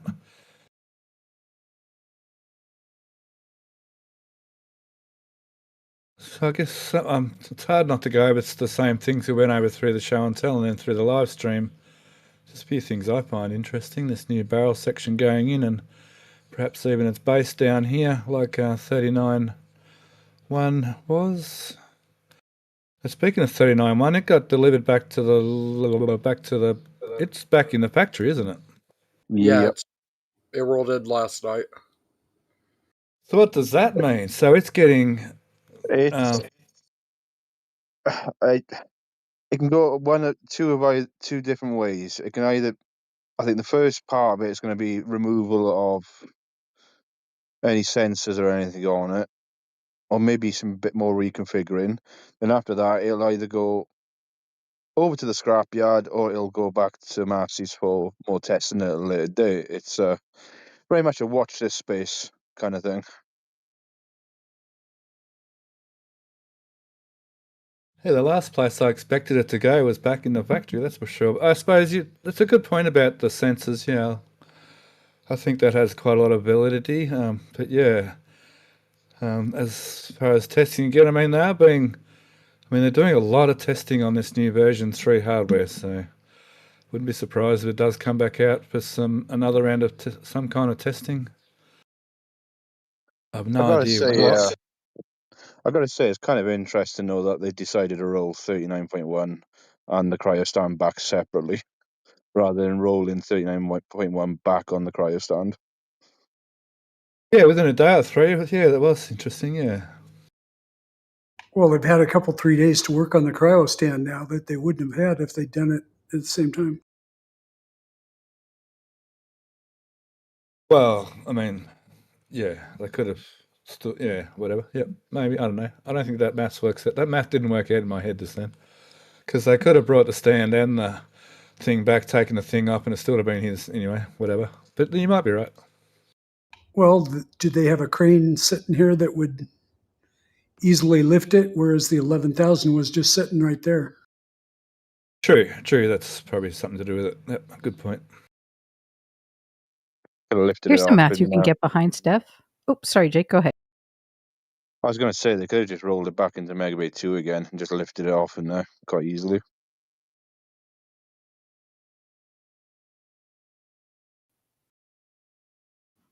Definitely. Hey, Steph, here's some math you can get behind. Tim Chance and his wife donated another $200, so the total is now $10,210 for St. Jude Kids. Awesome. That's my kind of maths. That's good stuff. Wow. I cannot believe we've done so well today on the stream. I was not expecting that. We did definitely not set this stream up to continue donations, but wow. Can't thank you all enough for continuing on the donations from the weekend. That's just totally awesome. Like Jay says, I'm mind blown. Thank you very much. Thank you, RGV, for the flyovers. Yeah, absolutely. Thank you very much to Marisha and the team over there at RGV Aerial Photography. We're so spoiled to have these aerial photos, and the amount of information and interest we get from them is quite incredible. So definitely reiterate your thoughts there. What was that? MLG Pure. I see that name around a fair bit. Here we go, 300. Wow, I didn't expect this many people to turn up today because it's holidays. So awesome to see everybody in here. Wow, that's just fantastic. Awesome turnout. Thank you very much. The landing tank assembly stand went to Megabay 1 today. Oh, sorry, Indy, that's your job. I'm stepping on your job. No, you're fine. Go ahead. You got it. Cat fight! Okay. Demarcation dispute. I was actually just going to call out the super chat for $2 Canadian from Drew Nar, who says the landing tank assembly stand went into Mega Bay 1 today. Oh, that's what you were reading. Sorry.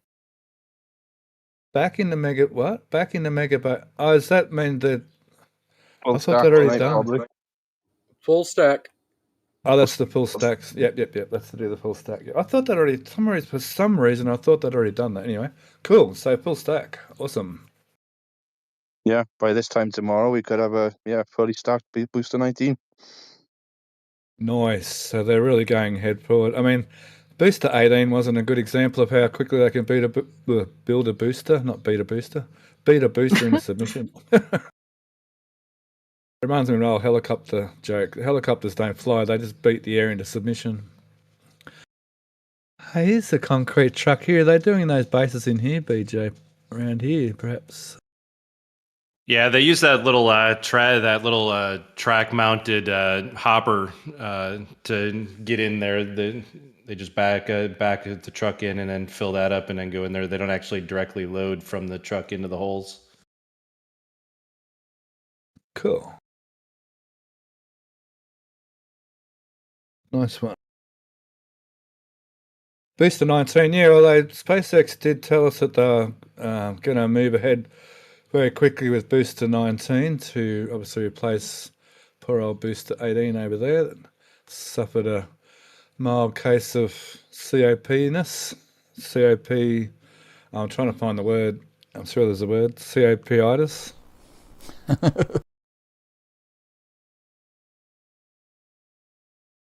I think they make a pill for that. Oh, wait, no, we're talking about something different. Never mind. Asking for a friend there, Todd. Yeah. So I hear. So I hear.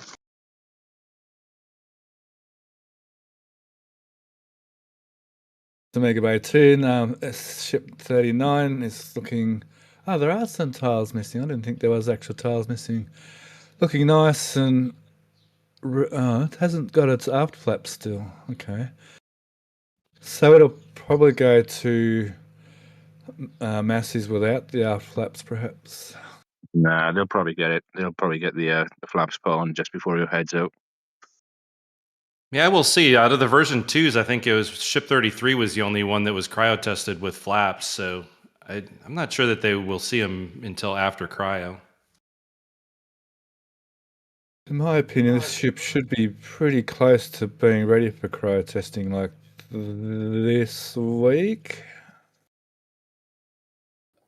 I wouldn't expect anything to move to Massey's until after New Year's. Cool. Well, let's hope you get to eat some crow on that one. So speaking of Massey's,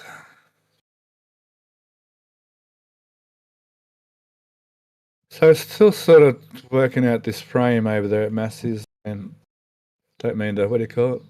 Kick a dead cat? I don't know, is that a saying? It's a saying over here. To talk on and on about a subject. It was nice to finally work out that little testing station though this week, I must say. With everyone knows about that now. I guess it's pretty old news now that they're using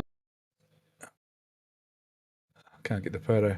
Using that area back over there for actual COPV testing. This frame here, perhaps, I mean, it doesn't look strong enough to push or pull, but maybe they can attach some of this to the forward hinge mounts and then be able to push and pull on the docking hardware. Is just one little sort of small thought that crossed my mind through the week. Thought I might express it.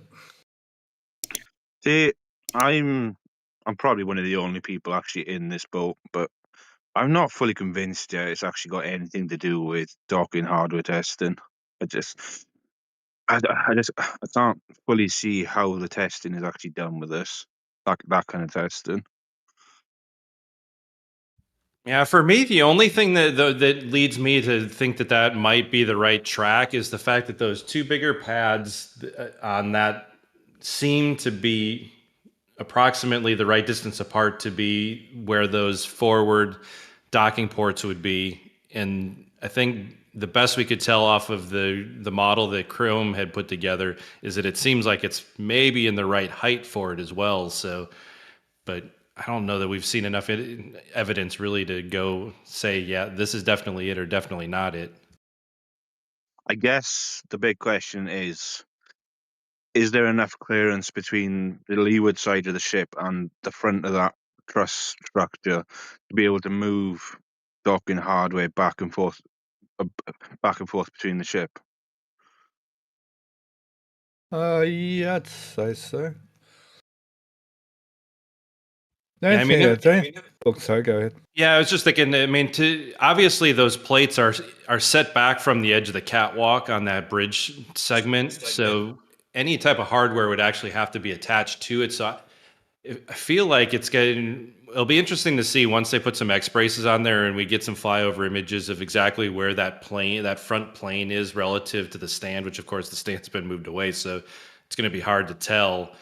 But if it's roughly at that right height, if they add essentially that docking port that's on the ship, but put like a non-curved version of it on that flat plate, it feels like it should be relatively close. But at the same time, wouldn't whatever that they put up there need to be like hydraulically actuated or something? Since, you're setting the ship straight down, it's not going to be right up against it, I would imagine. And if you have those ports there, you're not going to bring it in at an angle and then push the ports in, right? Right, but we've also seen that on the truss that is in this photo, there's conduit on it. So they're going to be running something.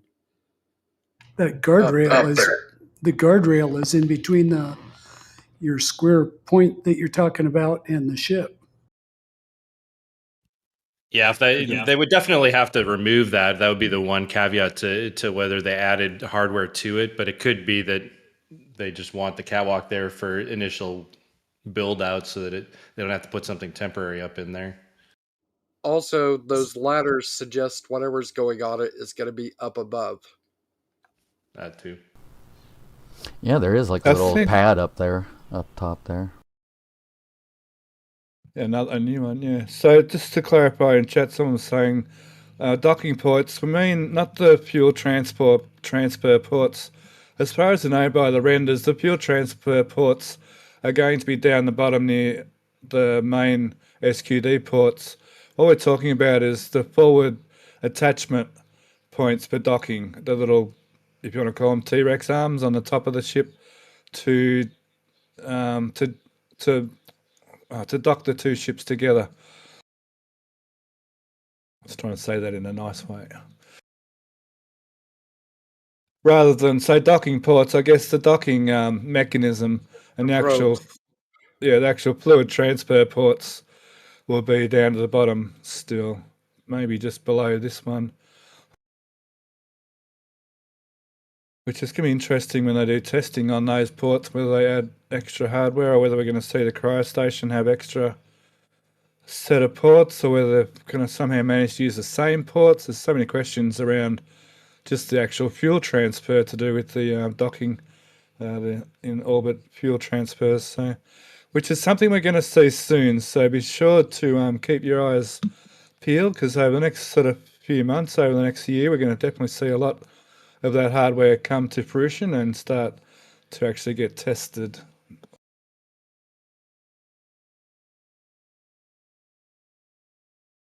So I hear some complaints about SpaceX getting behind with SLS and the whole moon landing thing, but I think as a whole, isn't the whole project's a little bit behind anyway? So aren't they all everything's sort of still coming along about the same speed? There was all that talk a couple of weeks ago about renewing contracts and so on and so forth, but I think SLS itself has had delays, so SpaceX being delayed to me didn't seem like a great issue.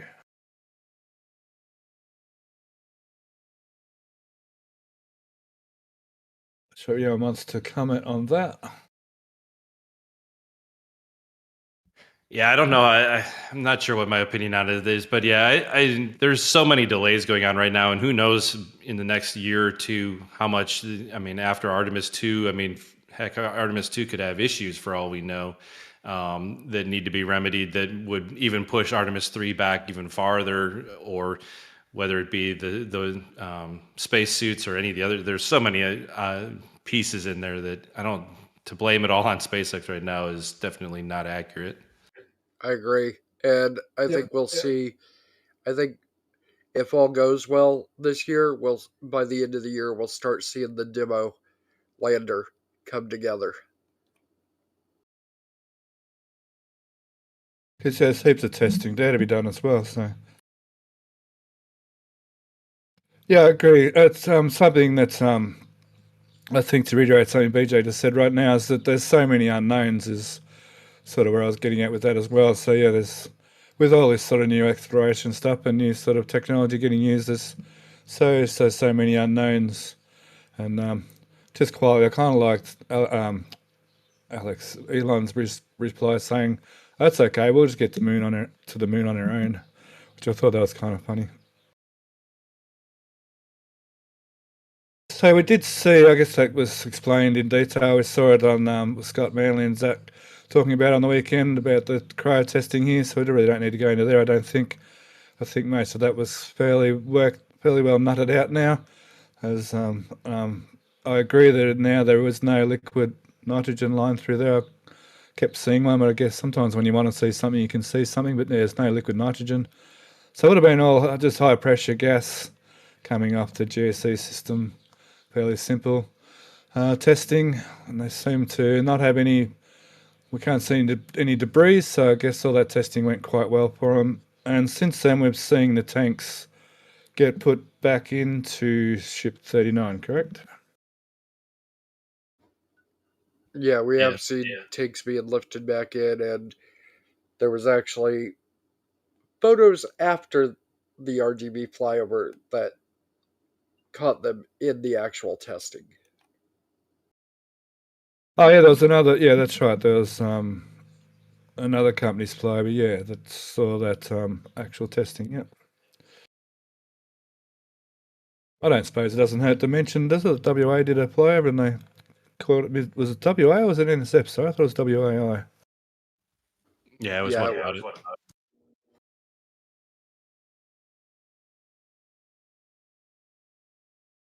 I'm sort of a person that's all for all the different communities and it's called team space. So I don't mind mentioning other companies myself a bit because they all add to the overall knowledge we know. I guess one thing about the RGB experience though is the images are always so much more high definition and personally I think much higher quality, but I think between all of the different companies and all their cameras, we're quite lucky to have so much imagery of the SpaceX Starbase Starship program.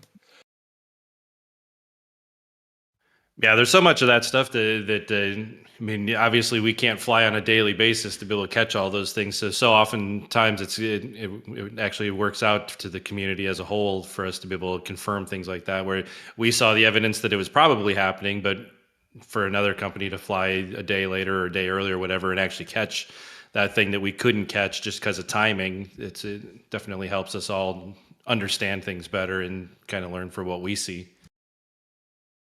Absolutely. Yeah. Totally agree. So the rest of so we were at Astra there for a second.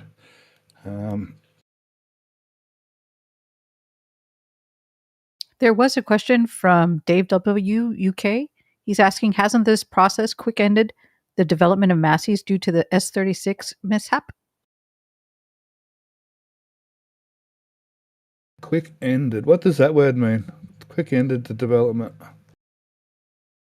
You mean brought forward possible plans to update Massey's? Because this does seem like a update that was somewhat necessary considering the extra pumps and so forth. It's hard to tell if 36 didn't happen, whether they would have at some stage upgraded Massey's or not. That's a very good question. It's a very hard question to answer. And you're right, quick end means speed up or sped up. It's likely. Well, one thing it did was it did make it essential that they did do an upgrade, and obviously they've put some thought into doing it in a much more secure way, a lot more, what do you call it, more solid way, more protected way. And also obviously using the new modular system that we see implemented since they started doing Pad B at the launch site, with all those little skids and all sort of modular, sort of mass-produced items rather than the way it used to be, which was quite vendor-specific. Good question. Whether this would have happened sooner or later? I'm betting it would have happened sooner or later. I'm not sure how much later though, or sooner. Well, they would have had to update it for the V3s. There was a certain amount of upgrading needed for version 3s for sure, and probably even some of the ground support equipment, the way it operates and what it operates, and different gas lines at different pressures or different locations at the very least. Like Booster obviously had to have a major upgrade for its whole QD system. Didn't see much of an upgrade in the Booster area, except obviously the new pumps, but that's not necessarily just specifically to Booster cryo testing. It's a good question. I think we've been asked that a few times, but yeah, it definitely it definitely forced their hand anyway to actually do an upgrade. Quickened, not quick-ended. Oh, I see. I know. I saw that after the fact. Sorry. And thank you, Ship 36 for quick ending. Quicken ending. Quickened. Not quick-ended. That was quickened. Yeah, I thought quick ending because it did quickly end masses, didn't it? 36 for a little bit. Okay, enough of that silly stuff. I was going to the school. Sorry, I've got Rio Grande photos. Boy, I apologise. My folders are a bit mixed up this week. Bear with me. The school at Astra School is coming along nicely. I think we covered this last week a little bit. It's still coming along nicely. Still looks like a fair way to go before they finish. At least they got the school drop-off roundabout all in place already, so it's good to get that ready out of the way quickly. I'm joking. Looks like another one over here as well. Maybe buses here. I guess there'll be buses running from Starbase to, well, this is still Starbase, but you know what I mean, from the build site down to here. I have to go over to the build site. Yeah, somewhere in here we have Rio West. Oh, here it is. Look at that. Easy peasy. Easy peasy lemon squeezy. So we're Chompy's. Oh, Chompy says concrete floor and walls even. Oh. Yeah, that happened quick behind my back. Not the best image of Rio West. Oh, this one here might be better. At least it's not as glary. I'm not sure what we have here. I don't think we looked at this on the show and tell. Let me just see. There's another one quickly. Yeah, it's been a couple of weeks since I've actually really taken much of a look at Rio West. At least it's not as glary. Oh, that was an echo up YouTube, I think.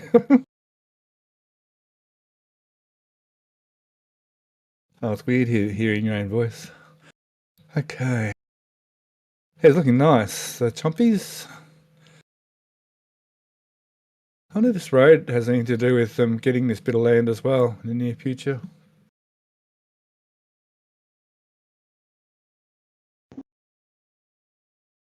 So they've got this bit of...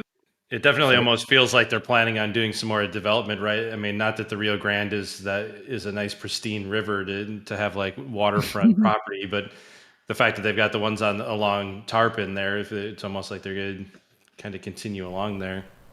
Yeah, I really feel like they're trying to like connect everything kind of together and develop that whole section. I wonder if that means they're trying to buy these extra those other few blocks that are owned by like Lab Padre and that. Maybe Lab will have a nice little retirement fund there one day when the price gets high enough. I'm sure if something went up for sale, they'd be all over it. Whether they're like aggressively going after property that people are living on, that I'm not sure about that, but I'm sure they would grab it if it was sold, if it was up for sale. True, I'd agree with that. Red Grand, yeah, it's not the prettiest river in the world, and it's a bit mosquito-y down that area of the world. Like, this would be very mosquito breeding sort of country. But I mean, it's better than looking at a bare paddock of just shrubbery, I suppose. Shrubbery, look out, there's a Monty Python quote. A shrubbery? Me. I like British humour, it's funny as. So we should see this get developed quite quickly, and I would imagine it's going to be pretty well a mirror image of at least this side of this bit of the site anyway. Yeah, and when you were showing one of those pictures from Event Dudes earlier, when we were talking about the land swap, it kind of gives you a great little overview as to, you know, what it would look like if it was all connected in between like Massey's and Rio West.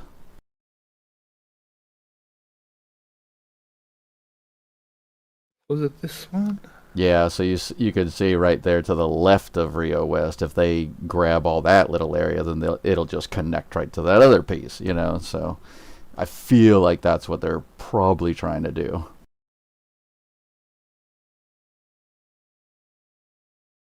New city limits of Starbase, Texas.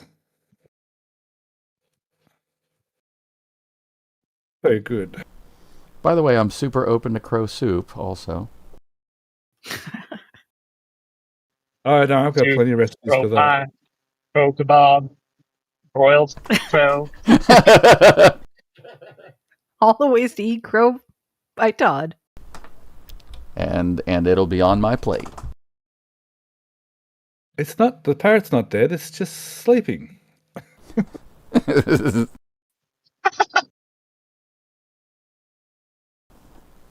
Hello, Polly. Dave's actually from UK, so yeah, very good.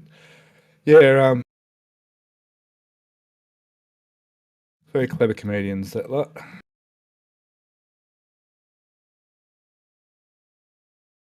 Just remember, that sketch becomes Canadian in a heartbeat. I'm a lumber. Oh, yeah, right. That's funny. Is this what's going on here? Is this part of the kitchen already, or is it part of the roof to go over the top? It's a bit weird. Or is it just scaffolding like this, perhaps? Yeah, I was going to say, I think it's scaffolding, but from this angle, I think it is. Oh, I can see some angles there.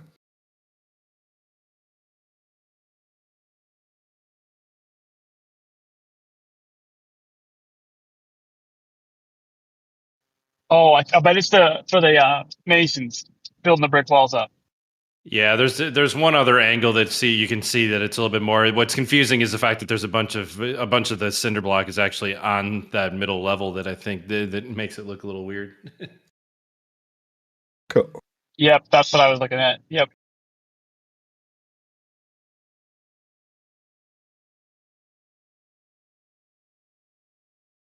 Strange that it's not a poured concrete wall structure like almost everything else around Starbase. Except for the apartments, which are tilt panels, or whatever you call them, prefab panels. True. Well, it's cinder block walls, is that what you're saying? Yeah, it's a block wall being built up. It's not. It's yeah, it's not prefab. It's not not the typical construction we see around here. Yeah, you can see that guy right there actually doing it. He's working on it, right? Yep. And the one in the middle, there's one bent over right there, right up from him. Yeah. And the guy hanging off that thing on the left. Very good. I wonder if do they leave them a bit hollow that in concrete fill them? They don't really do a cinder block. Yeah, they'll usually fill it with concrete on the inside.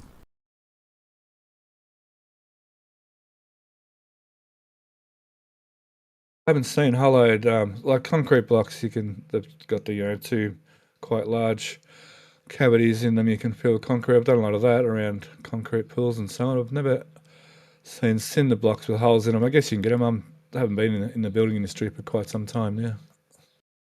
Looks like we got residents. Maybe we've got residents, perhaps.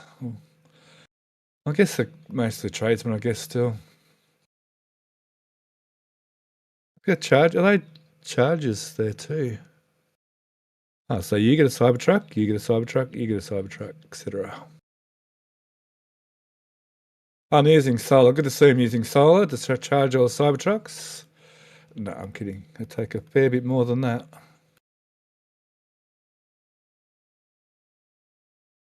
Okay, so that'd be Rio West. Let me go back to my schedule. Questions. So, how are we going on questions? Been getting questions pretty well as we go, don't we? Yeah, but there were a couple of questions for some about Mega Bay and also about Sanchez. Before we go from here, I've got a question. Has anybody? What do they use that waterway on the right for? Is that personal boats, or I've never seen anything in there? I'm just kind of curious. What has anybody seen them use it? I believe Alaska knows about this. There was something about in the past they were going to use them for some purpose, wasn't they? Alaska, and they ended up not using them. They were man-made. Is that right? Is he still here? Oh, we've lost him for a minute. Sorry about that. What somebody said quite a while back was that that the Rio Grande itself was real tough and had sandbars in it, and they made a canal for moving freight back and forth, and that's what that originally was a long time ago. But that's just something I'm remembering somebody said in here a couple years ago. All right. Most of it's gone now, but there's still pieces of it here and there. Thank you. Okay, on to whoever the questions were. That's all good. That's a good question. There's a question from Day Nichols. They're asking, what's the status of the gas wells at Sanchez? Are the white circles where they are? Yes, I'll go there right now, presently. Just quickly, I didn't notice this before in this photo. You can see the buoys I heard about. They're putting buoys up to define the border between America and Mexico here. I hadn't actually seen them before, but there they are. It's interesting they did that. Now, Sanchez. Hang on, I need to open up Sanchez. 1 second.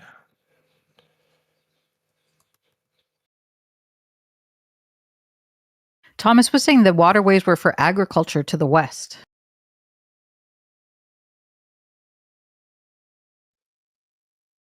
To the west, back to this way.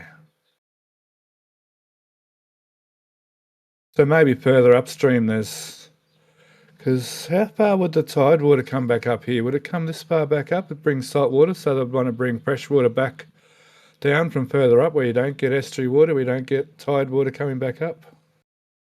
Thanks as always, Thomas. You've been over the years. You've been one of the biggest wealth of knowledge and fact finding and research of all the people that I've known in the whole Starbase community for some time too.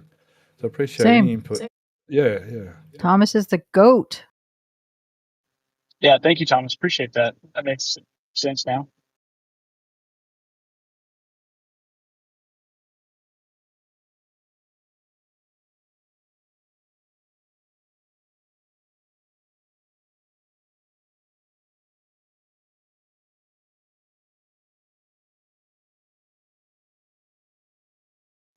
You know, Steph, if they parted that little section off way upriver and let it fill up from upriver back, the tide coming in could be in the river, be very salty where you go over that line and it's not salty because it comes in from further up and then they could pump that out for irrigation. Just thought. They were dug by a big mosquito. Hashtag conspiracy. Yeah. Okay, really. Now we can go to Sanchez.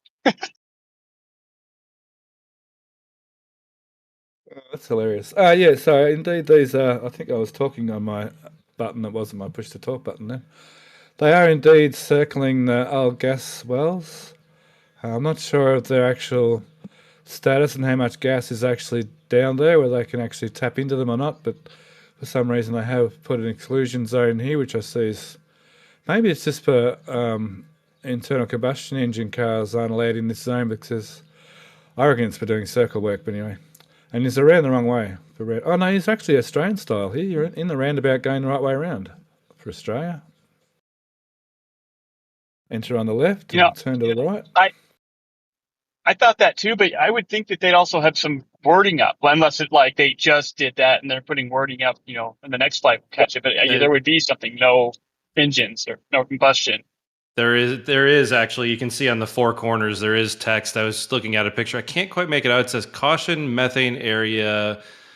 I can't quite make out the bottom. It's something work permitted here. I can't say if it's caution methane area, but work permitted here, or if it's not. I can't imagine it says not work area here. That doesn't make sense. Thank you, BJ. Yeah, that's makes sense then. Just something to keep out. Be caution.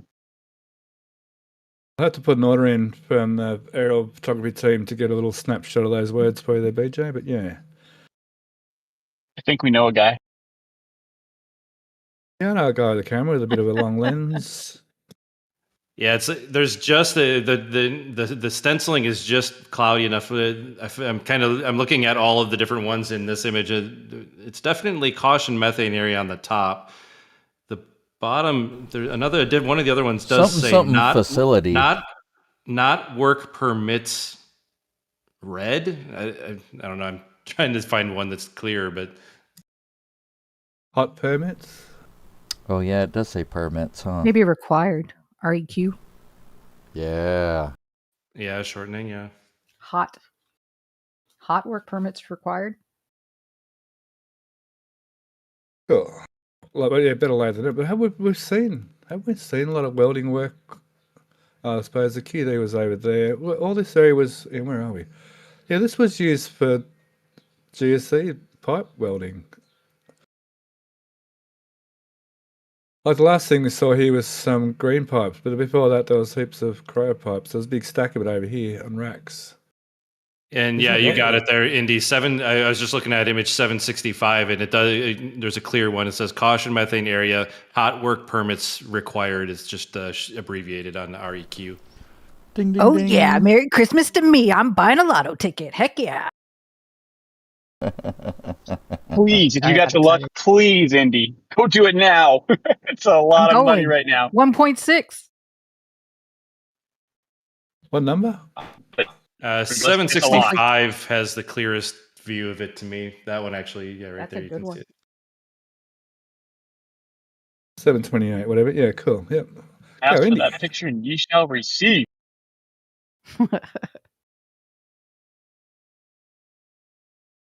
Yeah, there was like three images that were much closer. It was just a matter of finding the one that was just focused right and a stencil that wasn't smudged just a little bit too much to read. Good job, BJ. Thanks for confirming.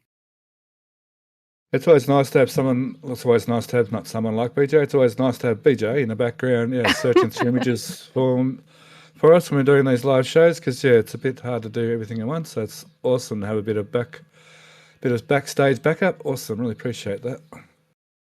Well, in the background, I can zoom around and change the image as fast as I want without making people go seasick. There is that too.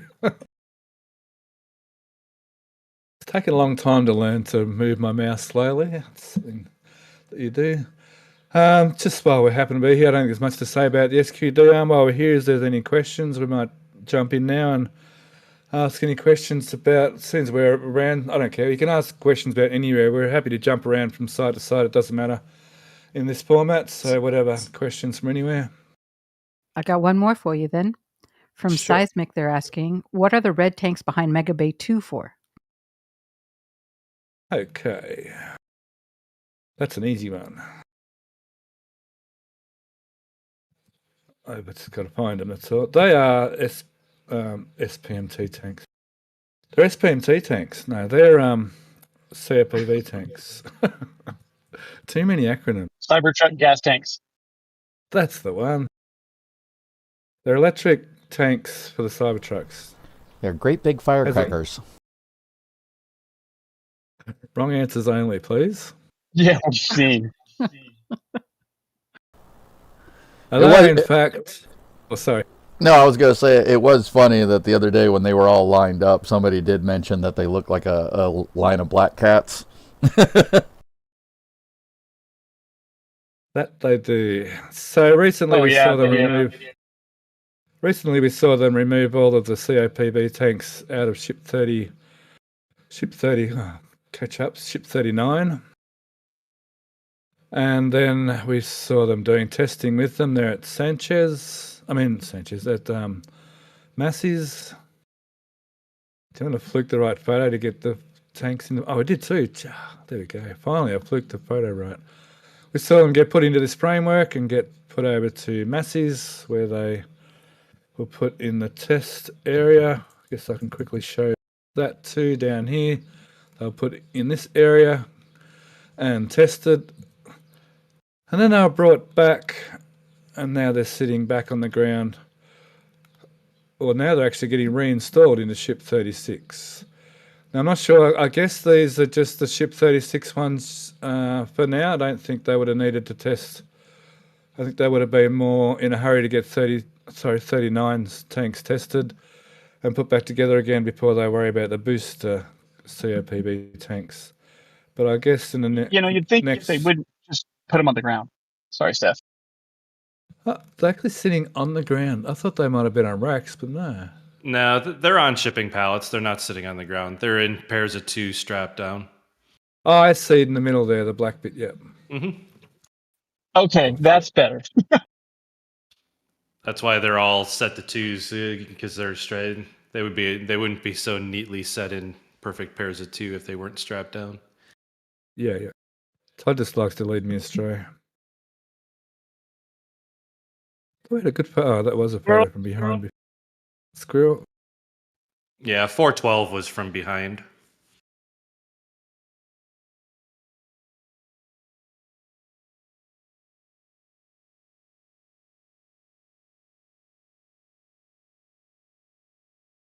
I don't have 412. Must be in another folder. Must be. Oops, never mind. But yeah, they're those tanks. Yeah, they're COPV tanks being tested, and they are some pretty high pressure vessels. Those things, I think Alex was saying, 300 plus bar. That's a lot of air pressure. I mean, a lot of gas pressure. And along the same lines, Dave WUK asks, were they not self-testing COPVs themselves before then? Just trusting what they got? ?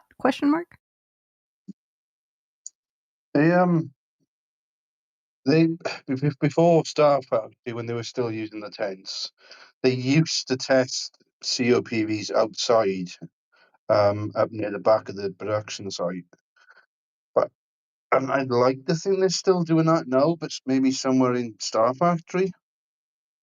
I'd be surprised if they stopped testing, doing the usual testing. So they may have been testing. So there's 2 ways of looking at this testing.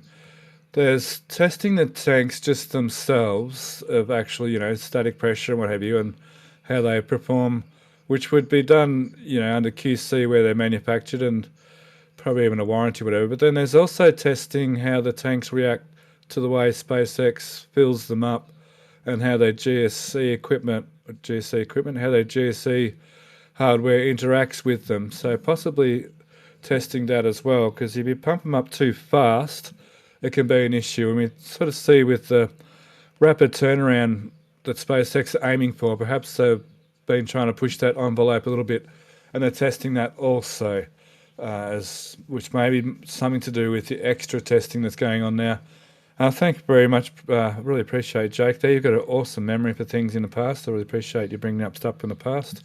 I think I can vaguely remember what you're talking about too.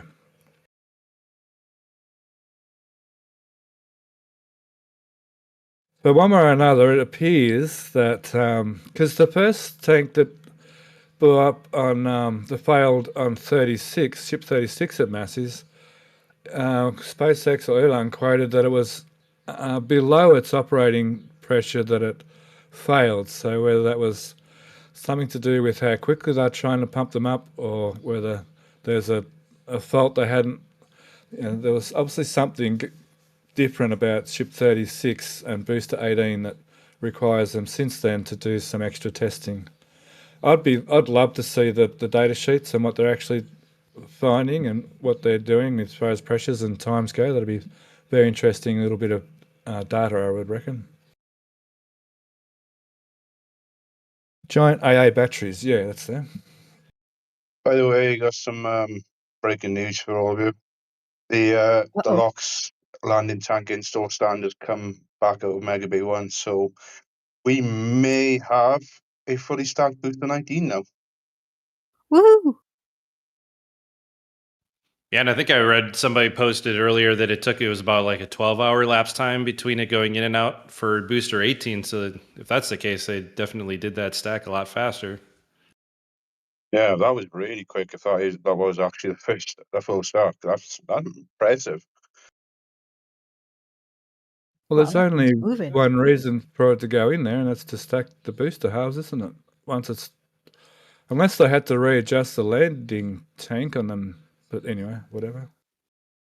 Well, you can't readjust the landing tank with that, given the fact that the aft is welded to it, presumably. Yeah, sorry, that's why I hesitated what I was saying. I think I said that wrong. I'm sort of saying as I finished that sentence there. No, it's true. Yeah, one of those ones where you realize as you're saying it that what you said didn't make sense, right? Yeah. I've been there. Where's it going? It's not going to the factory. It's going towards the garage. It takes a very long trip around for some reason. It goes between the bays, up Remedios, along Highway 4, and then into the big door. It has to go in the big door, and there's no path for it to go the other way right now. Yeah, it seems like the time to drive it around is better than having to move all the fence panels to clear a path. Oh, in through there, I see. Oh, hang on. The big door's further to the right. So they're coming around the road, is that right? Around the roadside? Yes. Oh, you'd think, why couldn't they just go back that way? Is there something along this road? I don't think so. I think they're just avoiding the need to move the fences and just drive it around. It probably only saves them a small amount of time. They've done that 3 or 4 times now, and to do the other way, they would have to coordinate with the construction people, slow them down, and that affects their contract. There's all kinds of stuff involved. Yeah, we saw they took the short path for booster 18 when they went back and forth a couple times, but yeah, for booster 19, every trip has been through the highway. Sort of seems 6 to 1, half a dozen the other to me. Anyway, cool. That is exciting news that they've stacked the booster quite that quickly. Vanish. My next trick. Thank you, Jake, for the update. Yeah, I figured all of you might want to know about that. Yeah, at least I remember doing a show there, a show and tell, and someone broke in with an update. Oh, by the way, ship 36 is blown up. Yeah, I won't forget that. Oh, I see. They can actually fit through here without moving fences. I was thinking they had to move a fence here to get it. That's not where they're going. They go behind Mega Bay 1, over to Remedios, out Remedios, and to the highway. Oh, I see. Sorry, Mega Bay 1. Sorry, I see. Sorry. I thought that was Mega Bay 2. Sorry. It's going in between. Yeah. Now I'll get you. Oh, get that bit wrong. So they're going around there, obviously. Duh. Thank you, Lascar. Yeah. Steph, I think there was a slight miscommunication. We said B18 instead of B19. It's all good. It's all worked out now. I'm just silly some days. Just me being a silly Aussie. Alrighty, so that's good. All right, where are we up to? Sanchez. Any more questions? Sanchez. Not at the moment. We're good for now.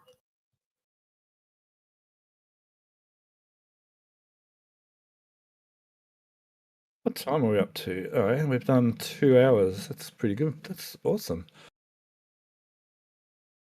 Earlier this morning, I was scratching my head saying, what am I going to talk about for 2 hours? But then, as always, there's always something to talk about at Starbase, isn't there? Thomas did a 12-hour one on New Year's here a few years back. Yeah, but I'm not Thomas.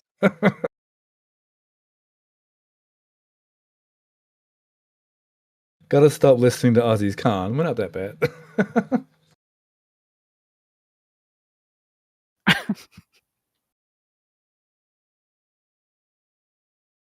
Ship QD, yeah, it'd be nice to see that go to launch site very soon. Okay, let's see. I've done a fair bit on the build side. Whereas we haven't seen over this side of build site much over the village side lately. What about the storage spots? Do we have photos of those too? Well, we've sort of crossed them already. Let's go back. There was this one. The storage lot on Highway 4 really had not much to say, except they had moved, which we already knew, they moved the framework from Sanchez to here for the masses, the top half of the framework here. Yeah, poor Ryan Weber last week, he was talking about not knowing the height, and I straight away started talking about whether they would add more sections or not, and that wasn't what he was talking about at all. He was just talking about if the image was slightly stretched, exactly sort of where this height ends up compared to a ship with the frame as it is. So I really hoped he was on the stream today to apologise for that. Sometimes I really put my foot in it. But it wouldn't be funny if I didn't. Too quickly while we're here. It's better when you put your foot in it. Now we're all human. I think a bit of a human touch doesn't hurt.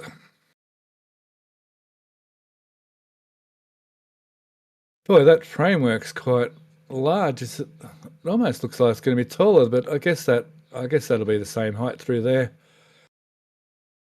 Have they actually added a bit in this corner? I have to look at the other photo. Oh no, they're still missing that corner piece yet.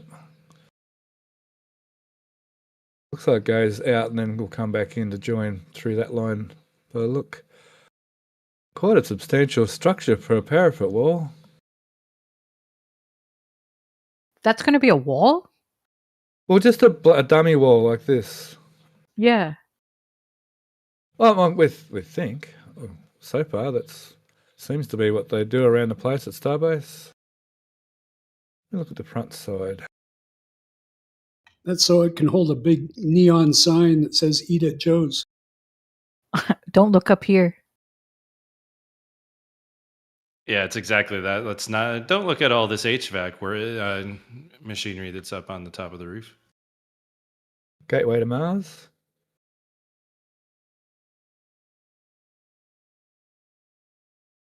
Yeah, There would be a lot of light towards the residences, though.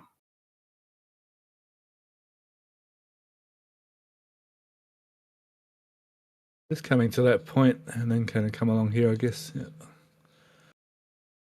Oh, they got rebar down ready to pour concrete up there. It's my job for later on this afternoon, write a bit of script about the build site. Okay, well, that's enough probably of that building. I guess it's a little different. We touched on this about looks like they're not going to close these areas up like they did on the other garage. Perhaps some thought perhaps for ventilation, but then we worked out that there's actually going to be ventilation ducts and fans in the garage as well. So perhaps for air has to come in from somewhere, I guess. So air to come in, and then there looks like there's ducting units here ready to go into this steelwork here for ducting shaft. Sorry, an air shaft, sorry. Nice bit of paintwork. I feel like I'm repeating Chantel sometimes. But like I said, we're quite a lot more open to more questions and take a bit more time with things on this format.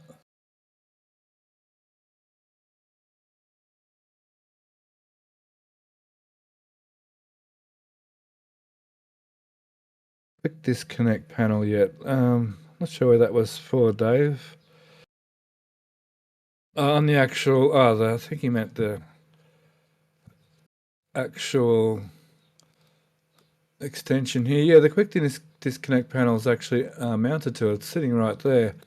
So these are the actuators to pull it to the ship, or to make sure it's attached solidly to the ship. It'll get pushed out by this ram here. This ram here, and this is a hinged frame that rotates over, and this is the other leg that rotates over to keep this all parallel-ish to the ground, or whatever angles it's got to be, slightly to the ground. And yeah, there's the panel there. Yeah, it's better photos, sorry, yeah. Hey, Stephanie. Sure. Hey, did I see land being cleared on the opposite side of the street from the new apartment building? 1 second. You mean behind it, right? If so, then yes. Sure, if that's what you're... Yeah, they had started that during the previous flyover. They had started clearing that lot. I'm sorry, I haven't been around or didn't notice it. Do we know what it's for? Not yet, I don't believe. That's recent acquisition, isn't it? They didn't have that property before. That's correct. It's a recent purchase, as far as I know. I never apologise for asking any kind of questions here at all, even if you miss weeks, wherever. That's totally fine. That's sort of what this show is about. It's about letting people catch up, looking at little things little things that are maybe sort of a bit, maybe, I don't mean to say trivial, but along that line for the main shows, and we can, talk about them in a bit more detail as we have, and that's quite okay. Never a silly question. What's that? Yep, to double up on that, absolutely. That's what we're here for, is to answer your questions. We don't expect all of you guys to be experts, and that's kind of part of the point is, we want to be able to inform you and help you learn and understand what's going on. So yeah, feel free to ask any and all questions. Was that picnic tables? Yep. A whole army of them. Yeah, they were tables, yeah. That's curious. Oh, wow. I'd imagine it was probably for like a Christmas party or something, possibly.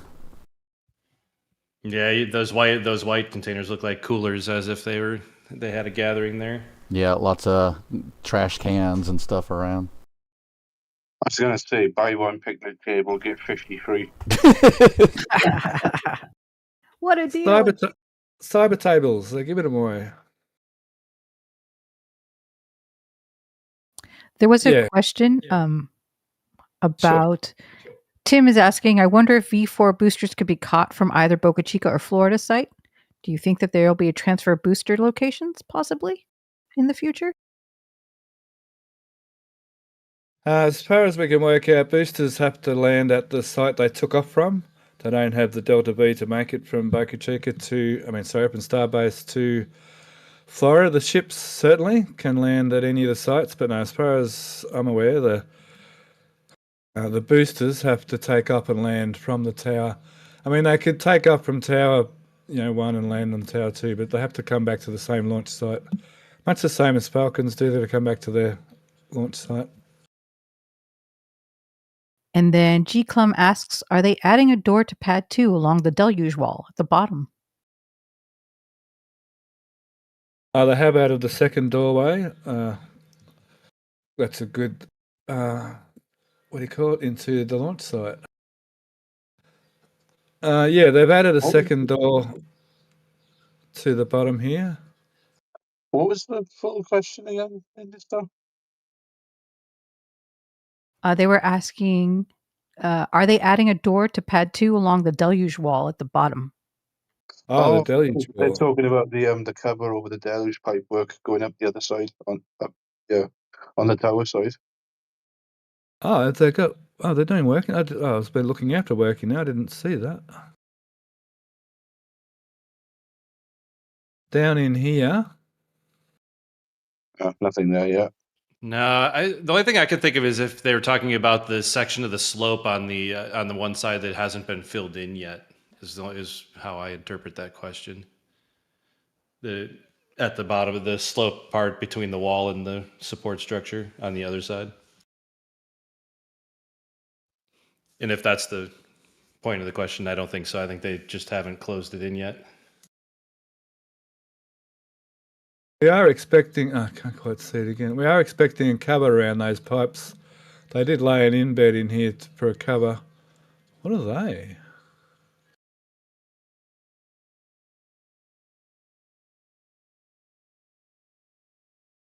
Every time I look at these photos, I find something new. So there is end beds around here to put covers over those pipes, but no doorway. So G-Clum suggests if you look live, you'll be able to see what they're talking about. I'm not sure we can do that with NSF. You can, but just very, very little. Don't stay on it too long.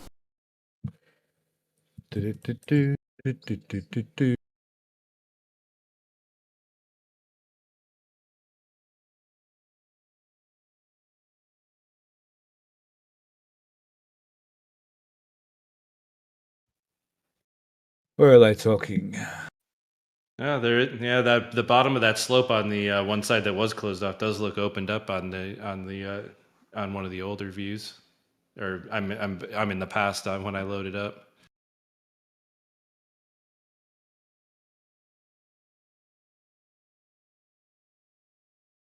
One second.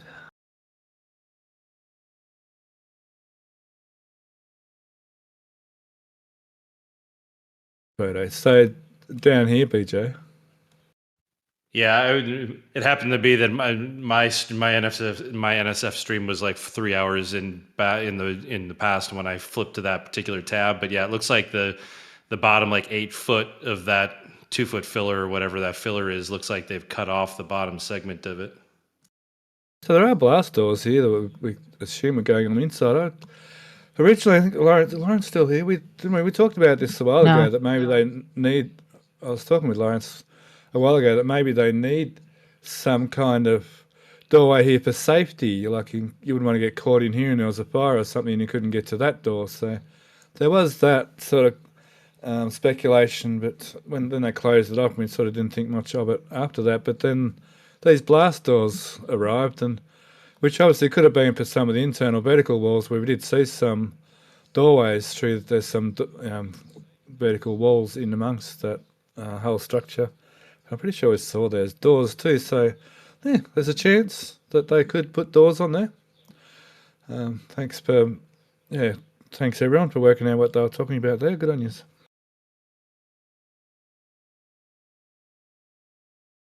Oh, those extra pipes, possibly for rainbirds. Okay, cool. Or for other water deluge type equipment. There's a question, what if they launched a booster without a ship on top? I'm not sure they can even do that. Maybe they put a dummy cap on top. And once again, still I'm not sure they'd have the Delta V to make it over to Florida. Why would they launch a ship without a booster? Booster without a ship, sorry. The question was if they can if they can fly a booster from Starbase to Florida, which I'm pretty sure in any configuration it's not possible. They wouldn't have a reason to launch a booster without a ship unless it had like the tanker variant on it or something. The only reason to launch without a ship would be to actually transfer a booster from Starbase to Florida. There would be no other reason for a mission. And I still think that doesn't have I'm 90% sure that's not possible. Well, now here's a fun question. I know that we're building tanker ships. What would be the possibility of using a booster by itself as a tanker? I mean, barring all the connections and whatever. Like, let's say the connections were possible. Like, I don't think you can. I don't think you wouldn't be able. You wouldn't have the delta V to get to orbit, and booster would need re-entry protections to be able to re-enter. Booster has one job: get the ship up out of the atmosphere and somewhat horizontal. well, right, but I mean, sometimes like what they do with the super heavies and stuff, like or Falcon Heavy and whatnot, where they'll just, if it needs to go too far, they just dump it or whatever. I mean, would that be possible to kind of like leave it up there or something like that? No, a booster on its own cannot achieve orbit. Gotcha. That's single stage That's single stage to orbit, which, I mean, technically the shuttle did that, but sort of technically it didn't. But no, that's still a pipe dream, single stage to orbit. No, booster doesn't have those capabilities. It's very much designed to do one thing, and it does it very, very well. Same with boosters on Falcon 9. Or same with the first stage of every rocket at the moment, actually. And there's nothing to stop them doing it by whatever. See, I don't see any. The transfer them on the barge or whatever's easy peasy, lemon squeezy. They're all very good questions. Thank you. I really appreciate the questions. It helps make this show run along smoothly. Like I said, if it wasn't for your questions, I'd be sitting here scratching my head what to talk about next. So I really appreciate all the questions. And as I'm leading the images around, I'm really loving how chat is following with questions along with us. So that's this format seems to be working really nicely as far as that's concerned. It's a really fun show. Absolutely. We're up to potential new constructions. Well, I guess on that note, there's potentially new construction going on over here.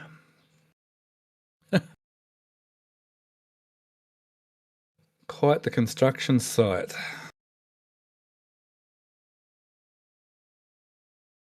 You can only do a single stage orbit from Australia. I'm not sure why you think that, Drew, but whatever. Why doesn't STAR, single stage orbit, why doesn't it exist? Because, in a nutshell, when you have stage 1 and stage 2, you empty stage 1 and get rid of it. And so you could think of it as rocket as a single stage to orbit. It's just halfway up, you get rid of half the rocket because it's dead weight. And when it comes to space, when it comes to getting to orbit from Earth, every single gram, basically, pound, whatever you want to call it, ounce, makes a lot of difference to the end of the day with how much it costs you to get payload to orbit. So you really, for now, the two-stage system is what we use. In the future, they may come up with single stage to orbit, technology, but for now, it just seems silly to, reinvent the wheel when the wheel we got now works so well. So here's a stupid speculative type of question. What if they were to extend the size of the booster to be the same size as the booster and ship, so that they could hold just that much more fuel? Because I know they're looking to add a couple more engines too. So, I'll just reiterate what I just said then. That halfway up, you burn. Like most of the fuel is burnt in the very early stages of flight, and it's and the hardware that holds that fuel, there's no need to continue it into orbit. So the best thing to do is get rid of the hardware that holds the majority of the fuel once that majority of fuel has been spent. Otherwise, you're dragging more hardware to space than you need, and there's just literally no need for it. There's no advantage at all. There's only disadvantage to do that. The biggest advantage, and even Rocket Lab do it with their batteries halfway up on stage. I think it's on the second stage, isn't it? They get rid of half the batteries when they're depleted once again, so you don't take unnecessary weight up into orbit. Every gram of weight to orbit costs a significant amount of money, and to take the whole booster up there as well, that's another a couple of 100 tons of empty weight that doesn't need that has no need to go to orbit. And like what BJ said is also very evident. Can you imagine how much more heat shielding they'd have to do to have a rocket that size re-enter? So there's just no advantage of it. So it's a simple way to answer it. There's a lot more complicated maths and physics behind it, but in layman's terms, there's no advantage to doing that. So like I said, why reinvent the wheel when the wheel we got is probably the most efficient way of doing the job? Got to remember, tonnage to orbit is what the end goal is. So there's no use putting wasted tonnage up there and then bring it back. Perfectly explained.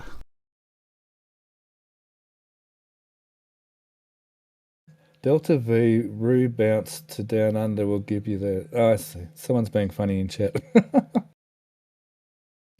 Speaking of Roo, so you know when Santa Claus comes to Australia, he stops at one of the high mountain resorts here where it's still nice and cool up here in the summer and drops his reindeer off, because reindeer don't like Australia's heat because it gets quite hot in Australia. So he drops the reindeer off up there in some nice green pastures up there to have a bit of a break, and he brings out 6 big white kangaroos. We call them boomers, and he finishes doing the Australian run with his 6 white boomers under the Australian sun. Bet you didn't know that. Fun trivia of the night. They could use booster for space station. Once again, you saw the space station go up in modules that were conducive to fit on this on the shuttle. Once again, they could more likely they could use ship hulls for space stations rather than boosters themselves. So once again, you got to think of total tonnage to orbit as the end goal of every single launch. So no matter how you look at it. Astro Joe didn't know that. There's an old song about it from Australian singers. Look up 6 White Boomers. It's a song. 6 White Boomers, etc. It's done by I can't think of his name now. He had a bit of a bad run in the media, that artist, so you don't go looking into the artist necessarily, but his songs are pretty good, like Time and Kangaroo Down, Sport. It's another one of his good songs. Ralph Harris, yeah. Good, talented musician, just had a bad run in the media, but we won't go there.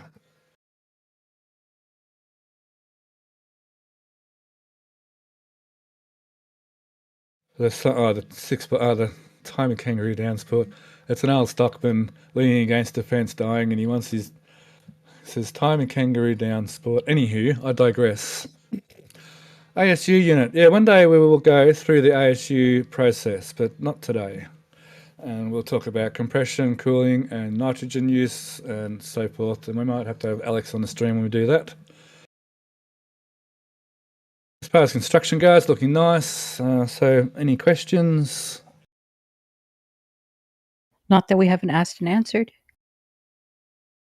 Yeah, it was nice to see that pad was poured early yesterday too. So by next flyover, that'll be a nice concrete pad, and well, with not having a flyover this week, it'll probably have some hardware on it too. Yeah, and it's just I think between you and John Tate recommend about just over 200 trucks. Yeah. Yeah, I tracked 217 coming down the highway. There's no way to know if every last one of those came to here or not, but I did find the math that I did with what I expect are 6 and 4 foot depths of that pile cap. It was in that 200 truck area as far as what I estimated it to be. Of course, you tracked every truck. Good on you. That's awesome. Does anybody know where that new control bunker that's parked over by Hoppy goes in that ASU unit? It's going there. It's going to go there. It's going to go there. It's smaller. It's about the size of the one that's already over by Hoppy, maybe a little smaller than that one. Maybe there, and I can get rid of that. Get rid of it. I've got more hope now. They're getting rid of it. It's for the ASU unit. I was just wondering if people had an idea where it was going. Do you know what do you know that? Sorry about it's being for the ASU unit. It was moved. They did not use the move window for port to ASU. The night it was there, the next evening they moved this box and parked it next to Hoppy to get it out of the way. So it was after this flyover. So I got a question for you when you're ready. Say it again now, let's go. Yes, I was born ready, apparently. So DMHMT asks, earlier it was mentioned that there was one new corner of the flame trench is outside some kind of boundary. Wetlands, question mark? EIS limits? I think Alaska shot that down, and now he's confused. So he's wondering what boundary it's actually out of, that the corner. This shot here, yeah, I think this corner here is just here. The flame trench will fit, but the commodities trench won't quite fit in this corner as far as I've heard most accurately. But besides that, also though, the whole associated infrastructure, I'm pretty sure needs a lot of this area out here filled in. Was there any definition of the land swap and what that might affect the launch area? We were talking about that earlier. Yeah, the problem here is, my understanding is that the wetlands around the launch site are Texas Fish and Wildlife, whereas the swap that's being done is U.S. government. So that's other lands other than this. No, that's incorrect. The property on the north side of Route 4, where the ASU unit is Texas Wildlife. The south side is U.S. Wildlife. That's also incorrect. The south side is Texas Parks. You have to go all the way down to hit the U.S. part. It's quite a ways further down from the pictures, from the maps they had up earlier, Bob. Oh, it is? Okay. But this property where we're looking at right there belongs to SpaceX, but it's considered wetlands, so they can't use it until they do some kind of mitigation, make wetlands otherwhere, like dig up South Padre Island and put wetlands there or something.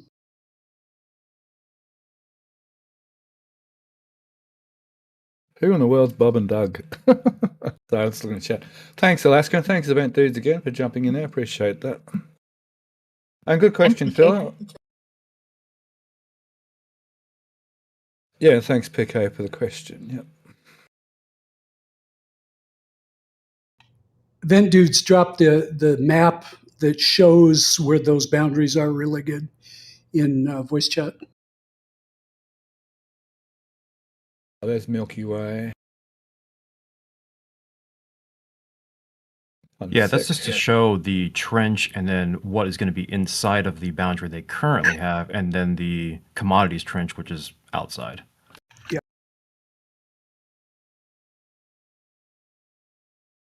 I'll have it here in 1 second. Where is that? Down in that folder.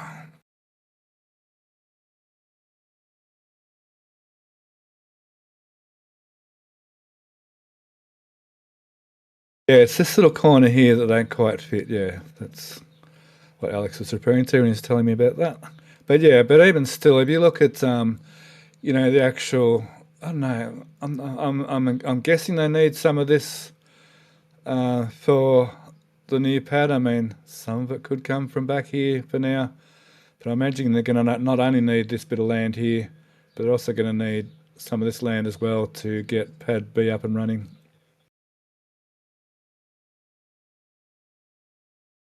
Hopefully we see all that exciting work happen in the next sort of year, which gives us more to come back and check out at Starbase, Texas.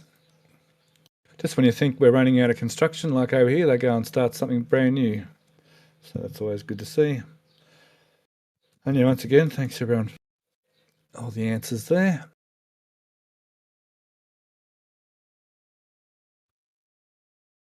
So yeah, lots of digging going on. So they're getting rid of dirt. They're moving dirt away now, finally. I was hoping we'd see them accidentally push. Oh, look. Accidentally push a bit of dirt over and slowly, without anybody noticing, slowly fill in that corner and no one would know, you know. But anywho, I'm only joking.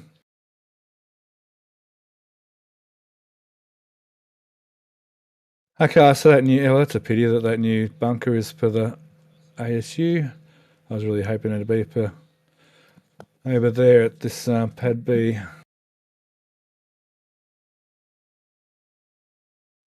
Yeah, it'll be interesting. I haven't really seen anything within any of that footprint at the ASU that screams that where that's going to go. So I guess we'll have to wait and see just a little bit longer, because I don't think it goes anywhere on the pad unless there's room down that thin strip where the water cooling equipment was going to be.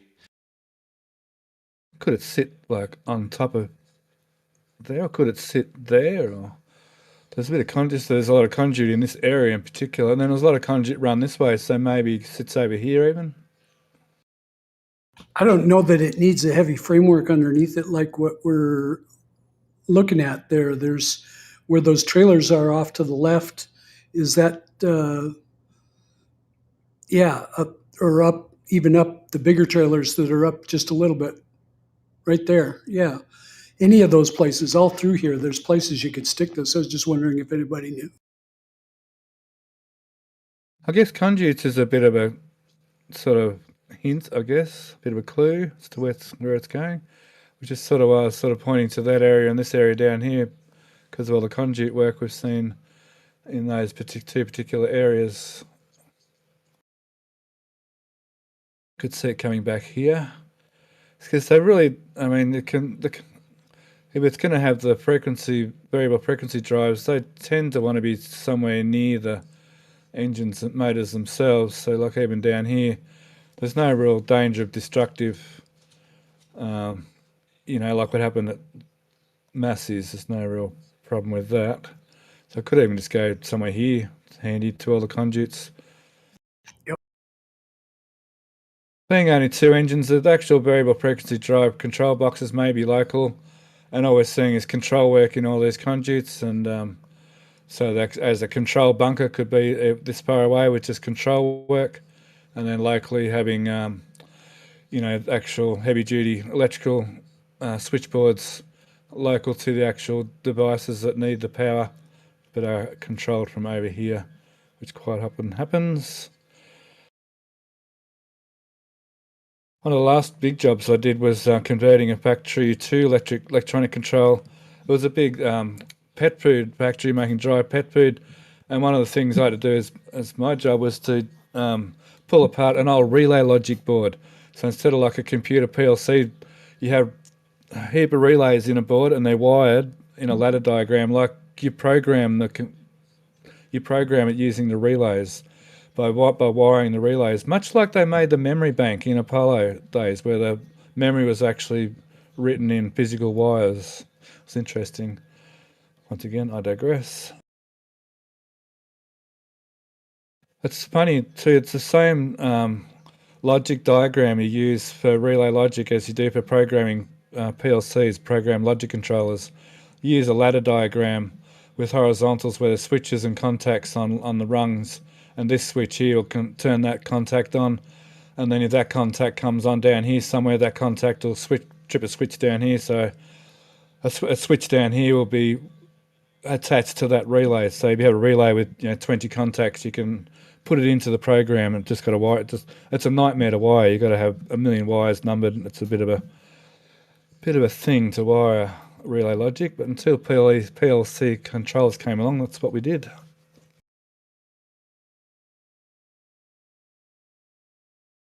Few people signing up. Yeah, I'm sort of thinking we can wrap up soon, Matt. I'm wondering if there's any particular area, Matt, you want to cover or you want to keep going?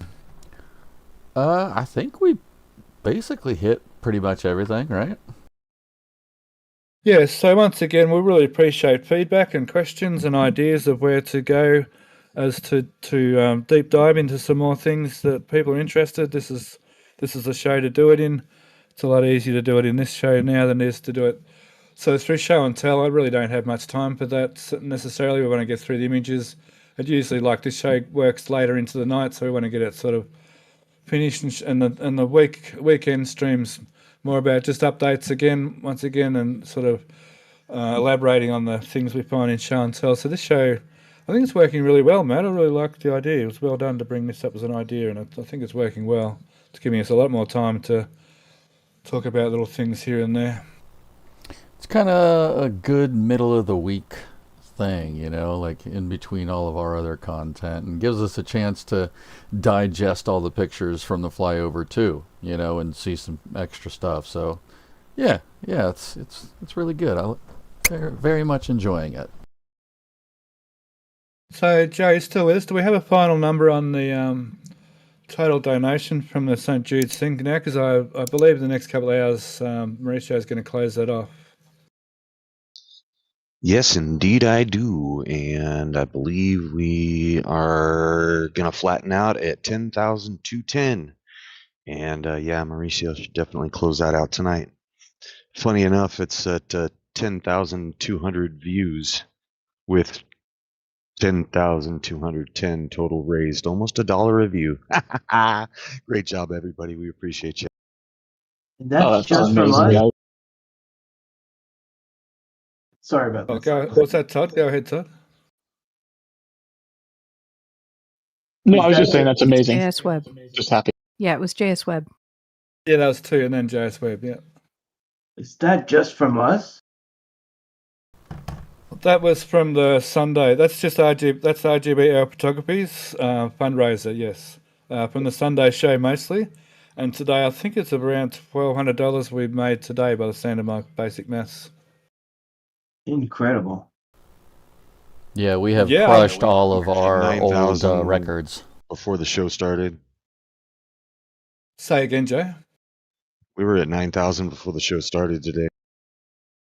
Sorry. Jen corrected me, 9,200 when the show started today. So great job, everybody. It's just amazing. Did not expect to make $1,000 today for that St. Jude's, so I'm blown away and I really appreciate it. And like I say, once again, thanks, Joe, and I guess Jen in the background a bit as well for helping set that up and getting Jared Isaacman on the go with it all as well. It's a really awesome outcome, and St. Jude's looking forward to a $20,000 donation for their work with children's cancer, and it's also for supporting families, isn't it, too, Joe, that go to visit their children in St. Jude's Hospital. Yeah, that's correct. Absolutely, they don't charge any families for travel or anything like that either. So, yeah, it's pretty awesome. We're kicking butt, and our NASA administrator's right there with us. Awesome. Yep, and real quick, want to remind everybody that we are not doing a flyover this week, but we are still going to be doing a Starbase Weekly this weekend. We are going to be doing a 2025 year in review. So, you know, please look forward to that. It's going to be a lot of fun. And we will resume our normal flyovers the very next week. Awesome. Not to say anything. There's a similar thing with all due respects to St. Jude's. There's a similar thing in Australia with McDonald's down here in Melbourne called Ronald McDonald House, and it's for the set up for the Children's Hospital down in Melbourne, where parents and family of the children can stay free of charge. It's sponsored by McDonald's Australia. We actually have that here too, with the same children's hospital in the U.S. Oh, They do that all over. There's a hospital in Anchorage that has that. They just set it up for different hospitals all over.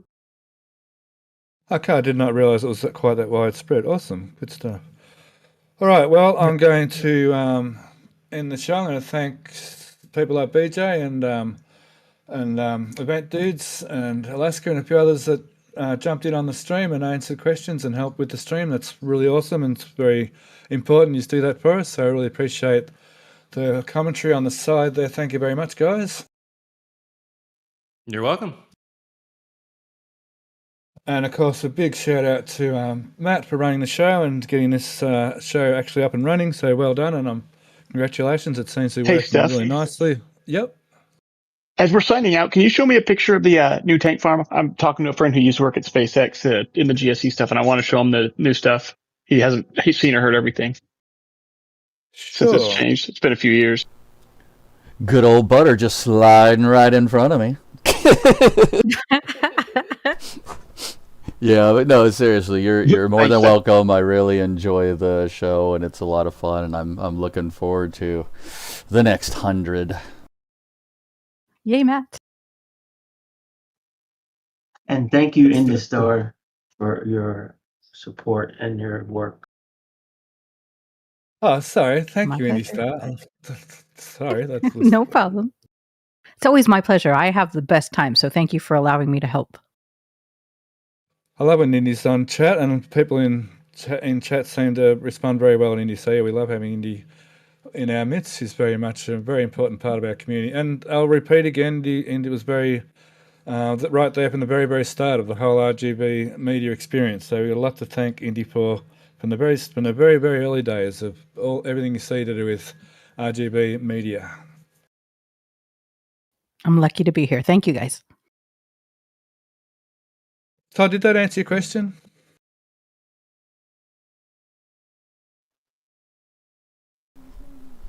I guess Butter slipped away. It didn't have robotic on us. Yeah, everyone have a great day. Oh crap! I just figured something out. He slipped on his butter. No, hang on. I am Astro Knucklehead, but my real name is Todd, and I got to stop doing that. Okay, whoop. So there's this Todd and there's that Todd. All right, I'm signing off. Thank you, everybody. I really appreciate it, and I hope I answered Todd's question because he kind of potatoed out on me. So be sure to bring up your Patreon level photos. Yes, we're good. Oh, good. Thanks, Todd. And yeah, see you again for this show next week. Same bat time, same bat place. And look forward to the weekend stream, I guess. We'll see what happens on the weekend with that. That sounds really exciting, Matt. Thanks, Stephanie. Thank you, Stephanie. Happy holidays, everybody. Love, peace, and chopstick roll, Grace.